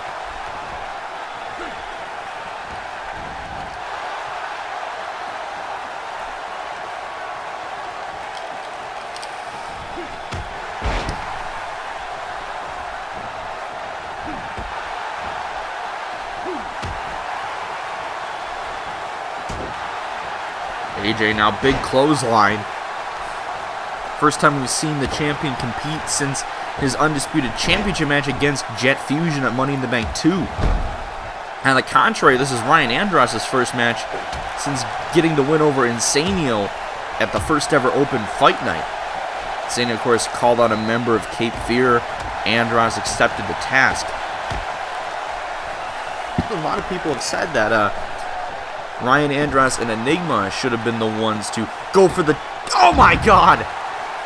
Springboard shooting star press to the outside by AJ. As I was saying, a lot of people have stated that Andras and Enigma should have been the team to go after the tag team championships. And some feel that if they were the ones to go after the titles, they would still be champions. AJ with the snap suplex to Ryan Andras. And now AJ with the, barely connecting on that moonsault. He seemed to have hurt himself a bit more than he got Andras. That is the risk in AJ's high risk offense.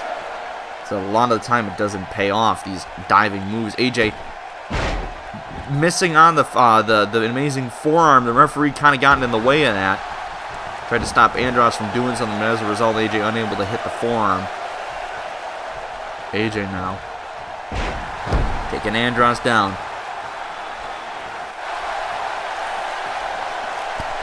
And he's telling Andras to get up. Wants to finish this one off early. AJ going for a spear. Oh! Barely getting the spear, but he got some of it, and that was enough to take down Andras. Now AJ, what does he have planned? Oh my god. DDT on the apron. Going all out against Andras here.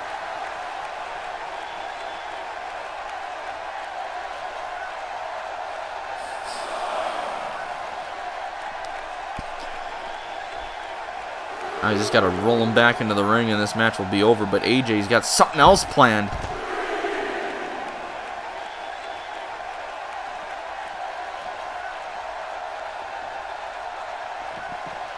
AJ throwing him back into the ring.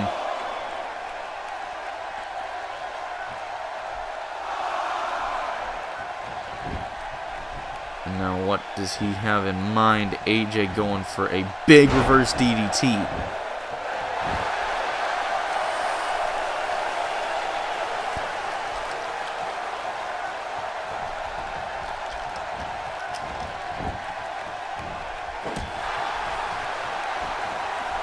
Andras, so he got, just chucks AJ across the ring. The power of Ryan Andras. And now, big shot to the face, and what a half Nelson Bulldog by Ryan Andras.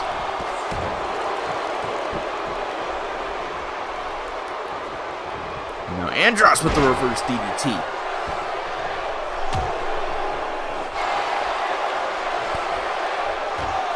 And just vicious stomps to the champ. Oh no. I know what he's going for here. He could be thinking last ride. Last ride to the amazing AJ. It's the way that he lifted AJ like 10 feet in the air for that last ride power bomb. A big shot to the back. Andras trying to end this one early. Could he be thinking skeleton key? Guess not. Going for almost like a torture rack. Oh my, into a backbreaker. Rack attack by Ryan Ryan Andras, my apologies, only getting a 1 count. Still got Riot Hounds on my mind after won their victory over the New Jersey Underground, but also them costing Bad Dreams essentially the Tag Team Invitational Tournament by taking out Sal Jones earlier. And you know Bad Dreams is not going to take that one lightly. AJ getting hit with a big power slam by Andras, not letting that combination work in his favor. AJ trying to get back in this one. Getting the fans all riled up. Now AJ, oh man, AJ, what does he got planned? Oh my god, Ushigoroshi by the amazing AJ. And now going for the cover, 1, 2, only getting a 2 count. Working on the head and neck area of Andras with that Ushigoroshi.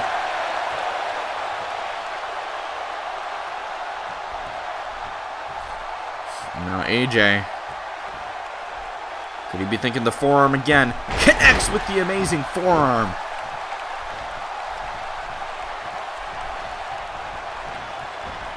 Now could he, is he going for? Is he thinking amazing clash? I don't know what he's going for. Big forearm to the face. Another one. He's got him on the ropes. AJ now. He got planned. Oh my god. AJ. Holy shit. Amazing clash to Ryan Andras, and you gotta imagine that this is it. Here we go, 1, 2. Andras gets the shoulder up, kicking out of the amazing clash. What a statement there. Rarely ever do you see people kick out of that.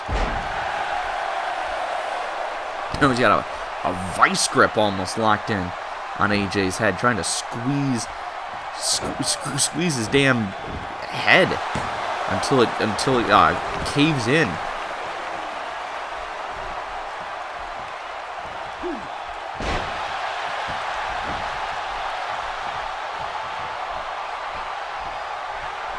Nope, big kick to the face by Andras. Andras with a running STO. Now AJ rolling out of the ring. Trying to catch a breather. Now he's back in there, now playing mind games with Ryan Andras. And now AJ going for a big lion salt. Going for the cover now. Here we go, 1, 2, only getting 2.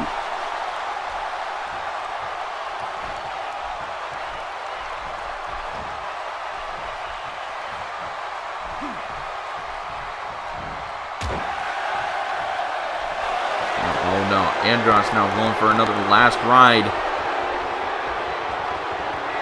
And down goes the champ. But AJ fighting back. Somehow on his feet after taking that last ride. I mean, he's the champion for a reason. And a big spear by the amazing AJ. And now he's going to the top rope. Could be looking to finish it off with the 5-star frog splash. And he hits it. Some move that has won him many matches throughout his career. 1, 2. What? AJ is just shocked. I mean, that is what being a member of Cape Fear does. He's able to take as much pain. He's able to take more pain than the average human being. As AJ hits a beautiful springboard 450. Andras able to kick out of the amazing clash, able to kick out of the 5-star frog splash. And remember, this is just AJ's first challenge for this group. I mean, the fans are just loving this, but I mean, if this is Andras, I mean, imagine what he's going to have to go up against Enigma and against Syntax. If anything, this proves that Ryan Andras is legit, and he's not the weak link of this group. AJ with the amazing blitz.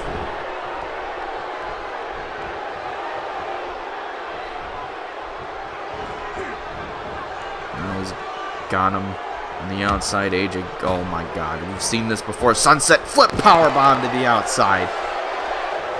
And now he's just trying to deal as much damage as humanly possible. Working on the head with those shots. And oh my god, ramming him into the post. Ryan Andras seeing stars. AJ just trying to do whatever he can to get the victory. You can just see it on his face. He's getting a little frustrated that he hasn't been able to put away Ryan Andras. He thought this match would have been over by now. I guess that's just the confidence of the champion. But Andras is stirring. I mean, he may have taken a bad hit when he ran into that post. And again, working on the head. But Andras kicking him in the back. Now, Andras going to the top rope. What is he thinking here? Calling him up.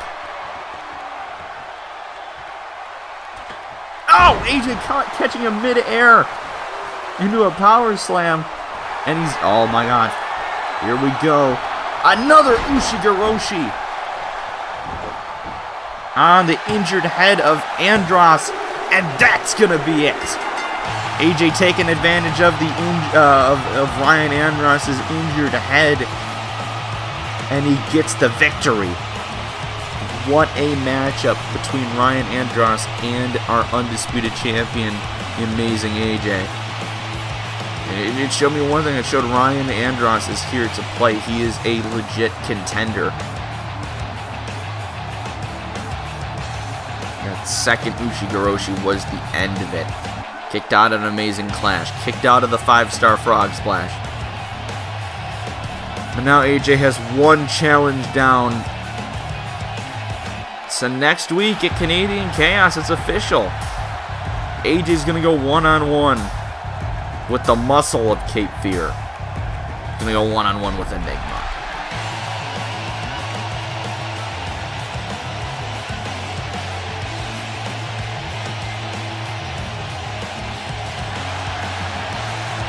And we'll be right back after these commercial breaks to wait a minute.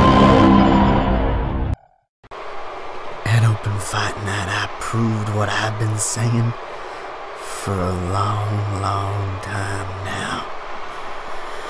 We may have lost our keys to El Dorado at Money in the Bank, but believe me when I say this, the kingdom will be mine.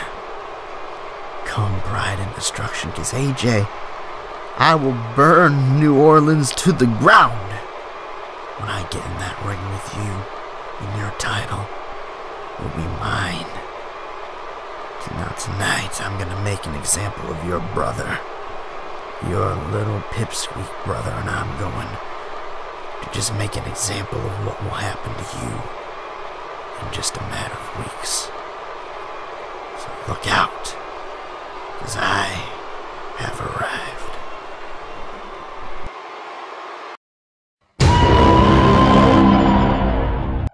When it comes to war, you kill or get killed. When it comes to Warzone, you fight for what you want or get left behind. They don't want to see CWS grow. They don't want CWS back. They don't want success for any of us. We've got two options. We either give them what they want, or we fight and show them what we got.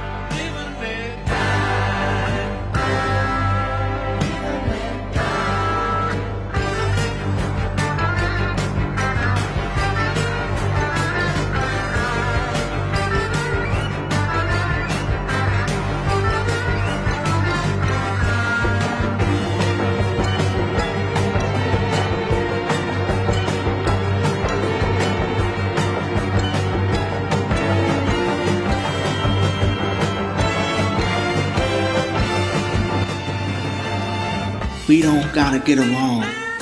Hell, we don't gotta like each other. But we're in this fight together.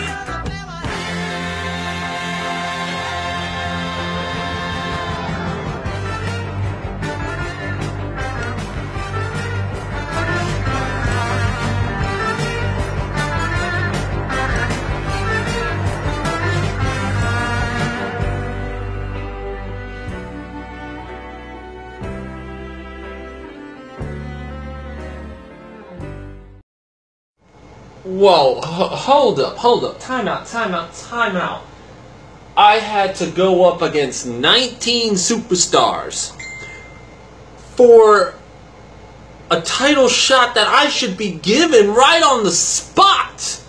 I should be given this title shot right on the spot because I don't need to prove myself to 19 jabronis who, by all intents and purposes, all match each other equally. They don't stand out like the show. How many times do I gotta take the posters and make them very extravagant, very lifelike? Because that's what Extreme Championship Federation is all about. No life whatsoever. That's why they need me, the show. Vinny Sparelli. That's why Phil Bradshaw needs me. See, Phil Bradshaw, I'm trying to get you to see the light. And I'm trying to get you to see the light by trying to get you to follow my example. And I'm trying to get a world title. I'm trying to get a intercontinental title. The problem is that this company just seems to like people who all integrate with each other. You need Vinny Sparelli. I'm telling you right now, ECF, you are losing a big opportunity. The more you keep pushing away, the more the show is going to go right back to Broadway where he belongs, entertaining the masses. Especially my big fan, Nipples McGee. Didn't I tell you about Nipples McGee? Oh man, Nipples McGee, she just will not leave me alone. She just told me this morning, such a travesty that you had to be degraded by going in there with 19 sweaty men and having to smell their gym socks, which obviously haven't been washed in 5 weeks. You probably reek like a sewer rat at the moment. I am so sorry that you have to put up with this. You should be the world champion. Yours truly, Nipples McGee. I totally agree. So all of that anger that I have right now, knowing that I had to actually go in there and then be cheated out of my title shot from 19 of those disgusting sewer pigs, I'm going to take my anger out on you, Phil Bradshaw. When the time comes, all that anger is going to be taken out and you are going to realize that not only am I the baddest wrestler on the planet, but you're going to realize that I do my own stunts. By the way, get ready for Guardians of the Galaxy 3, starring me, Vinny Sparelli, as all of the roles, including Batista's. Because God knows we need a true actor in the film. Phil Bradshaw, ECF, I think you made a big mistake trying to make Vinny Sparelli your enemy. It's time to cleanse all of you out. Welcome back to Glorious Domination. We got ourselves a big tag match. Fisk and Vinny Sparelli teaming up against Phil Bradshaw and Kevin Cross. Quiet on the set. Can we please have quiet on the set? It's showtime, ladies and gentlemen.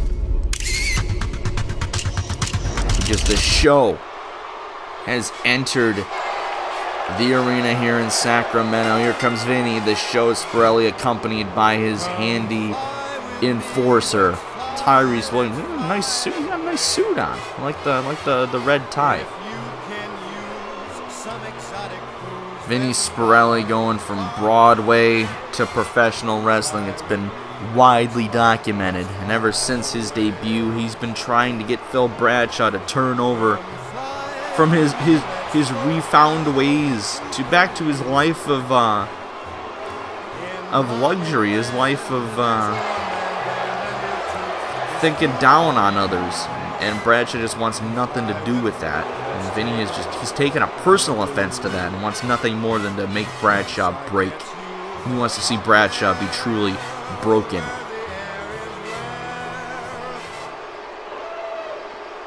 But here's a man that likes to break people for fun. No! I was not expecting that.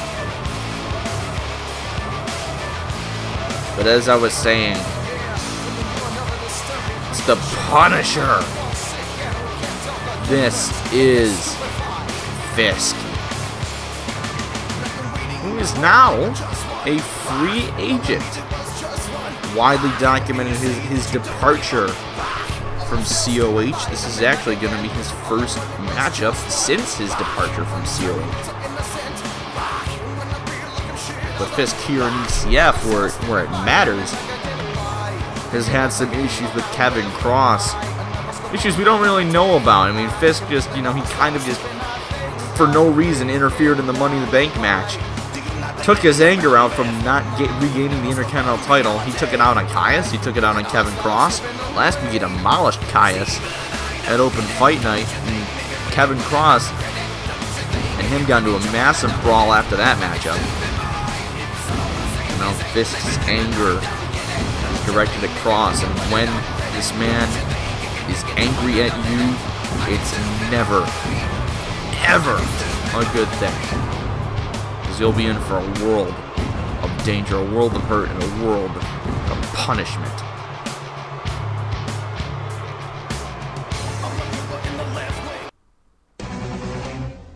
But speak of the devil himself, it's the world's greatest everything.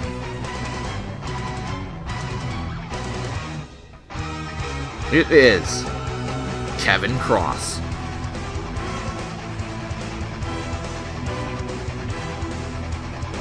Man, ever since arriving here, he's taken this company by storm.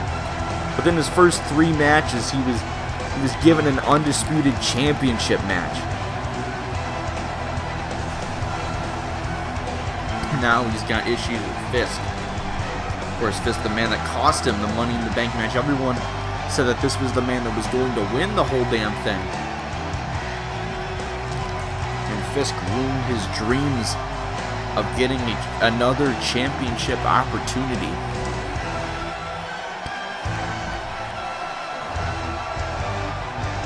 This is just going to be an interesting tag match because you got Fisk and Vinny Sparelli, who by all means are polar opposites. And then you can kind of say the same about Kevin Cross and Phil Bradshaw. I mean, they were once men who had a past that they're not fond of. They redeemed themselves, turned over a new leaf, and now they're virtually beloved by almost everyone.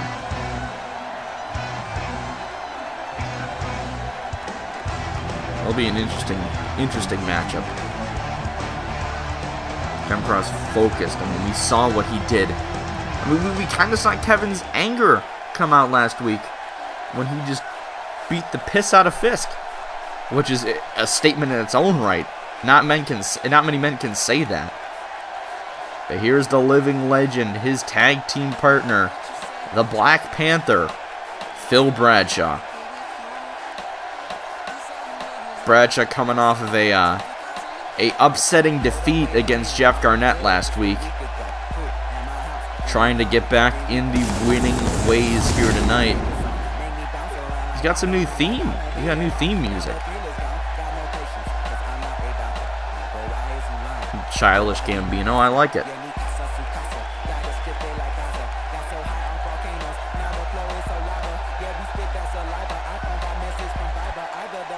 And Bradshaw, I mean, he's had rivalries in the past with people like Rochambeau, who I can say is once again banned from ECF.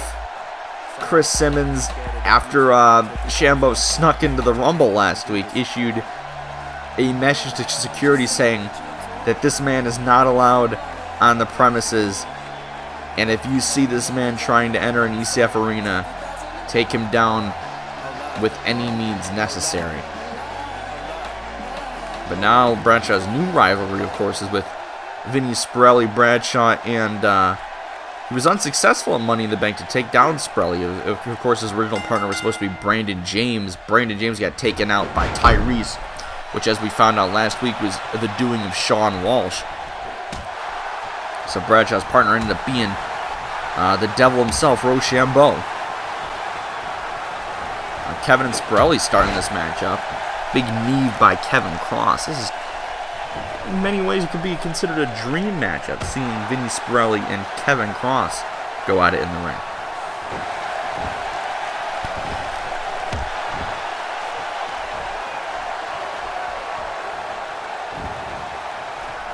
Three out of these four men were also in the Open Fight Night Rumble last week. You had Kevin Cross, Vinny Sparelli, and Fisk were all a part of that matchup. Phil Bradshaw was not a member of that matchup, which actually kind of shocked me, that Bradshaw was not trying to regain the Undisputed Championship. Of course, none of these three men were successful. The winner of that match, Diego Montoya, is going to be in our main event in just a few minutes against Insanio, his, in many ways, arch nemesis. The war between the Sins versus Cape Fear has continued for many a year, and a big shining sage by Kevin Cross. First, Montoya saying that he's going to take out Insanio, and he's going to burn New Orleans to the ground at Pride and Destruction when he aims to take the championship away from the amazing AJ. And Tyrese Williams just slipped a chair into the ring for Vinny Sparelli. How has the referee not done anything about this yet? Remove the man from the premises. Kevin Cross now making a tag to Bradshaw. And a big double hip toss. And a double kick. And now Bradshaw, big scoop slam.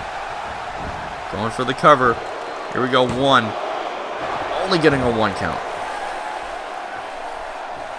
This is exactly what Bradshaw wants, to get his hands on Vinny Sparelli. And that chair is still in the ring, damn it. Referee, do your fucking job and get the damn chair out of the ring. As Bradshaw hits a massive DDT, goes to the second rope, and Fisk tried to take him down, but Bradshaw, beat him to it and hit that big senton. Vinny Sparelli kicking him away. He has been on the defense for most of this matchup. Hasn't been able to get much offense in. Kevin Cross and Phil Bradshaw kind of double teamed him in a way. And now Sparelli going for a beautiful sunset flip powerbomb.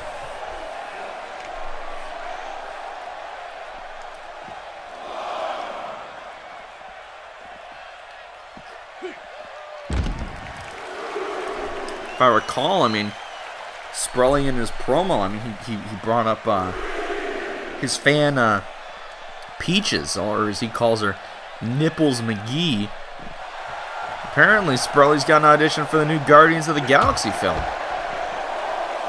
That'll be interesting. I wonder if Vinny's going to get the part. We go from Chris Pratt to Vinny Sparelli. It sounds like a natural progression to me. But Fisk is now the legal man in this matchup. And these are two men that we have never really seen go at it, that being Fisk and Phil Bradshaw. Never seen these two cross paths. But Bradshaw with the big clothesline. Bradshaw is focused tonight. He does not want to lose another match like he did to Jeff Garnett last week, where he was so close but was unable to get the job done at the end of it. Bradshaw now DDT to Fisk.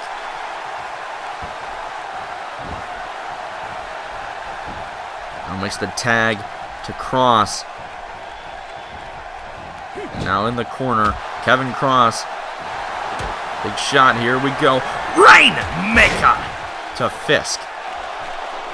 And now Kevin Cross could be looking for the world's greatest finisher. And it looks as though we're... Oh, Vinny Sparelli breaking up Kevin Cross. He was trying to hit his finisher. Sparelli kind of canceled that out. And now Fisk. Oh, what an elbow to the chest. And now What is he going for? Big shot to the back. And these two, you want to talk about hate. It's Fisk and Cross. Now Fisk going to the top rope. Oh my God. Big splash from the Punisher.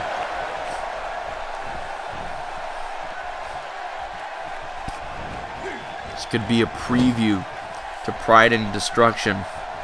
Been announced earlier that these two will go at it at that CPV, that big supercard event.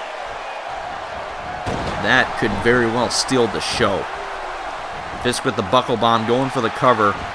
1, 2, kicking out at 2. I mean, the viciousness of Fisk going for a move that's banned in several wrestling promotions. Deemed unsafe. But when has Fisk ever cared about safety? Now he makes the tag to the show. Vinny Sparelli back in this matchup against Kevin Cross.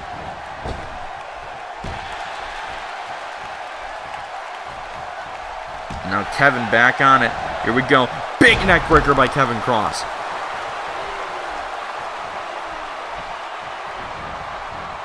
And now Vinny in the corner. Kevin reversing it. Big knee. Big knee to the face of Vinny Sparelli. And that's an expensive face right there. I mean, you might ruin Vinny's next audition, Kevin. He might not get that part in the Guardians movie.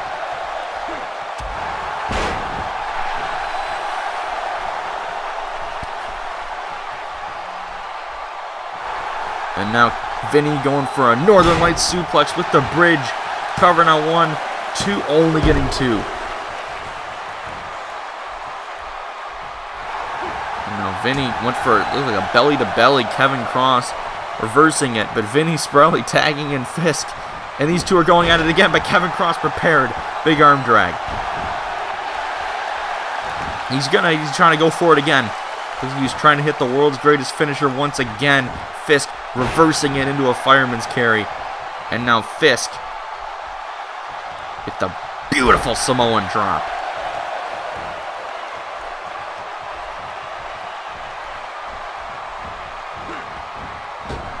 Oh my God, what a shot. And now Fisk throwing Kevin out of the ring. Fisk rolls out of the ring himself, trying to bring the punishment to the outside of the ring. And oh, he's just throwing him up the ramp. This fight has broken out on the ramp, and these two son of bitches are abandoning the damn matchup. Bringing the fight up the ramp, could be looking to bring it backstage. And now Fisk at the top of the stage. Oh no. Oh my God, no. Fisk. Dark Void on the damn ramp. And now it's just Bradshaw and Sparelli left in this matchup. Phil Bradshaw now going for the roll up. Here we go. 1, 2, 3. Bradshaw steals the victory over Sparelli, winning the match for his team. What a victory by Bradshaw. Finally getting back on the winning side of things. Getting the roll up over Sparelli, sneaking one on his rival. Getting a little payback for when Sparelli stole one over him at the Gold Rush tournament.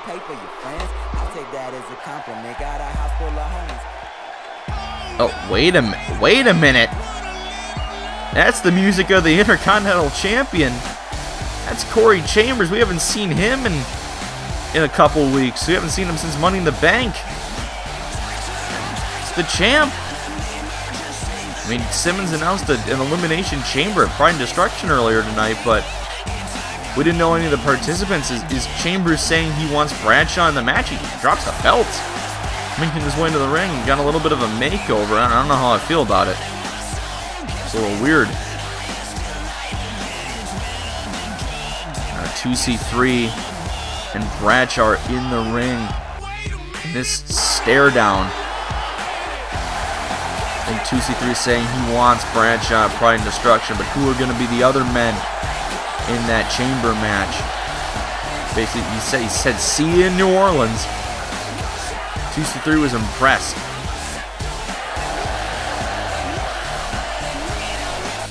Extreme Virtual Pro Wrestling.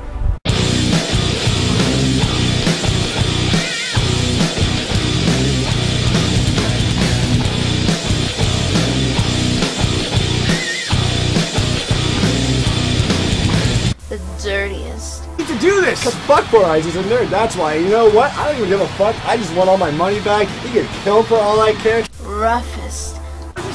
What? Wow, Rocket Patel's rest in pieces! Wilson gets him tap out! Hard hitting. Oh! Extreme show on YouTube. What are you waiting for? It's time to get extreme. Every Monday at 6 p.m. Eastern on YouTube. Like us on Facebook at Extreme Virtual Pro Wrestling. Also follow XVPW on Twitter at XVPW_YT.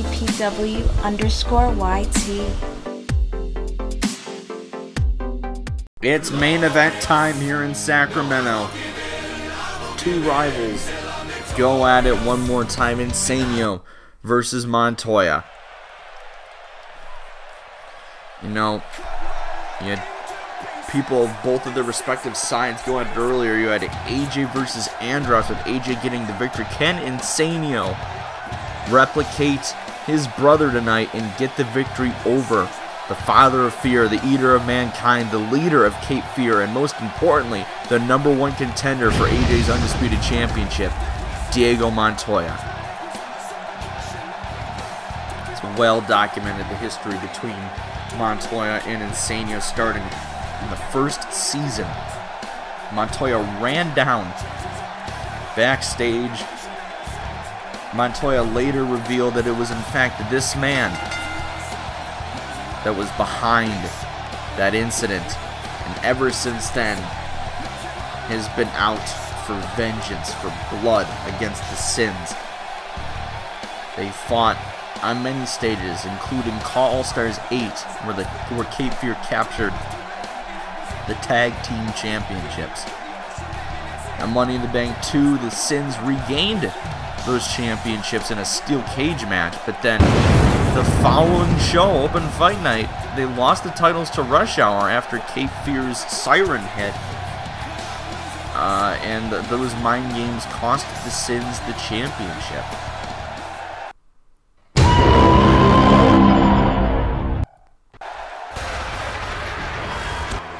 It's gotten dark, and that means one thing. Montoya has entered the building. There he is, the leader of Cape Fear, Diego Montoya, the man that will be fighting Insanio's brother at Pride and Destruction in the New Orleans Superdome.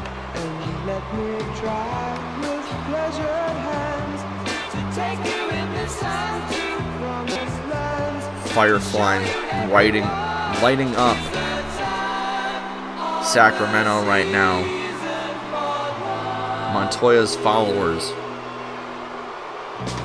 it looks as though, are all over the world.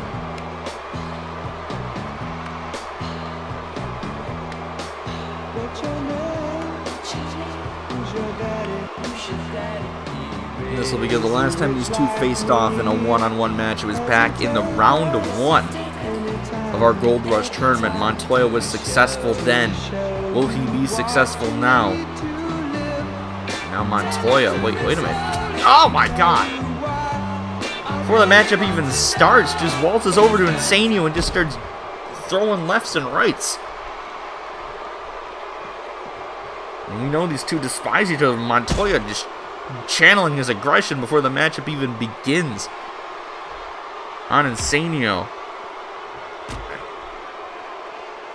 Oh my god, another shot to the gut. And Insanio now fighting back. Montoya throws him into the ring. And now this matchup begins. Our main event is underway. Diego Montoya versus Insanio. The next chapter in a great rivalry.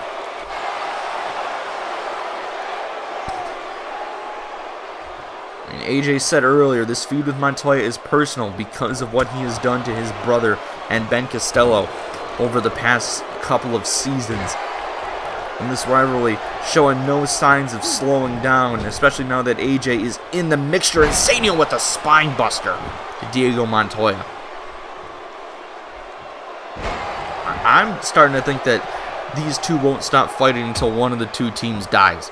I think that's literally the only reason you can see the Sins and Cape Fear stop their beef with each other. God, can you imagine? Diego Montoya, undisputed champion. It's a scary thought. But now he's going to the top rope. You're thinking, wait a minute, oh my God. Big splash from the top rope, going for the cover. 1, 2, only getting a 2 count.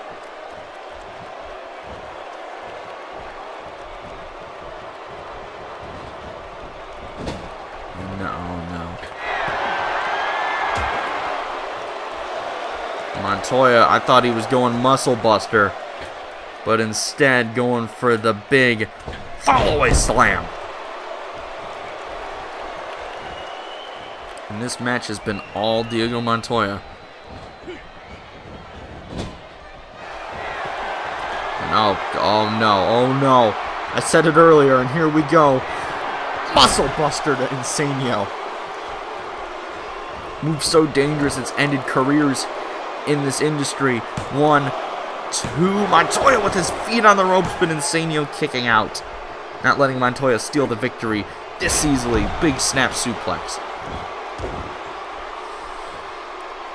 I mean, Montoya is trying to become a champion. His opponent is a man that has been undisputed champion in the past. I guess world titles run in the family line for AJ and Insano.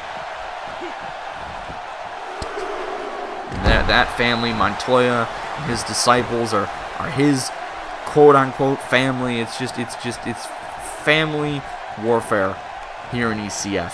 It's never a good sign.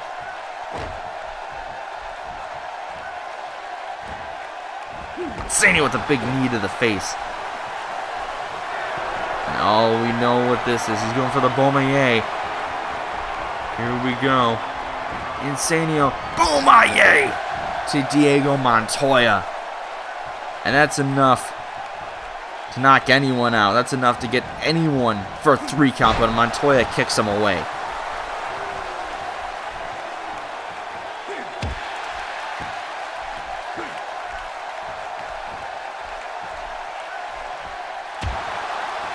And, oh my God. This flatlining Insano there. And a big senton to the back from the middle rope. The intensity, the brutality of Diego Montoya.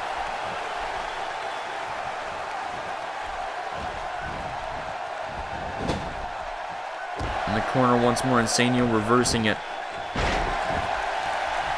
Montoya, what's he going for? Insano now. Wait a minute. Big belly to back suplex. Now throwing the arm onto the mat.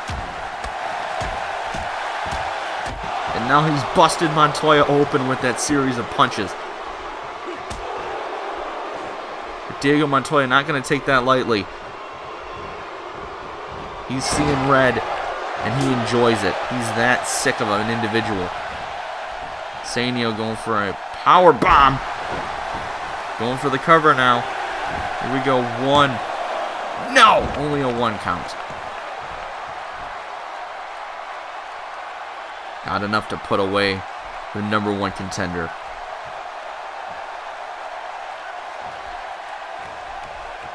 Earlier tonight, like I said, the amazing AJ put away Montoya's disciple Ryan Andras. Next week at Canadian Chaos, we're going to see AJ versus Enigma. They had to have been on them. That match had to have been on the mind of both of these two. Of course, AJ being Insano's brother, Ryan Andras being one of Montoya's disciples in Cape Fear.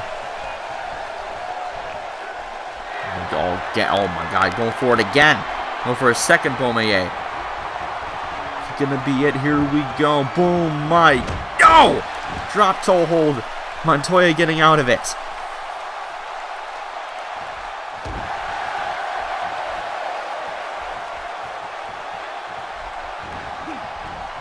And now Montoya, big clothesline.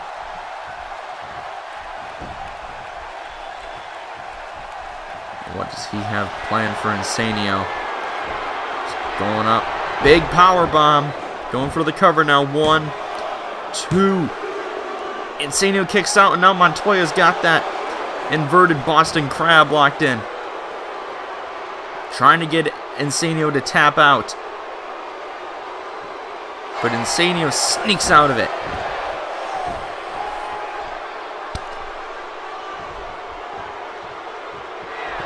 Oh no, he's going right back on the attack. Oh god, this is a scary sight. Jesus Christ. Jesus Christ. Enough to make anyone shit their damn pants. And now Montoya, kiss of death. Sister Abigail!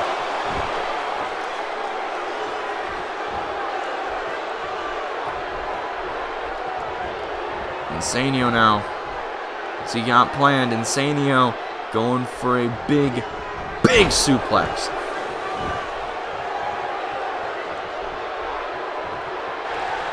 No, wait. Looked like he was going for the vertebraker. Montoya reversing it. Throwing him down. Knocks him to the ground.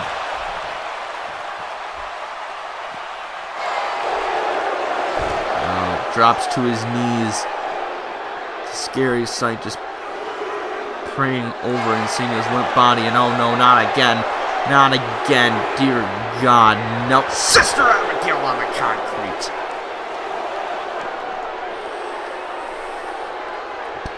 And what does this monster have planned? Oh my God. What a vicious right hand. And now rolls back into the ring, comes back to the outside, breaking the count. He wants as much time to deal pain as possible. Oh no. Oh no, no, the monitors are still on the damn table. No, no. Oh my God!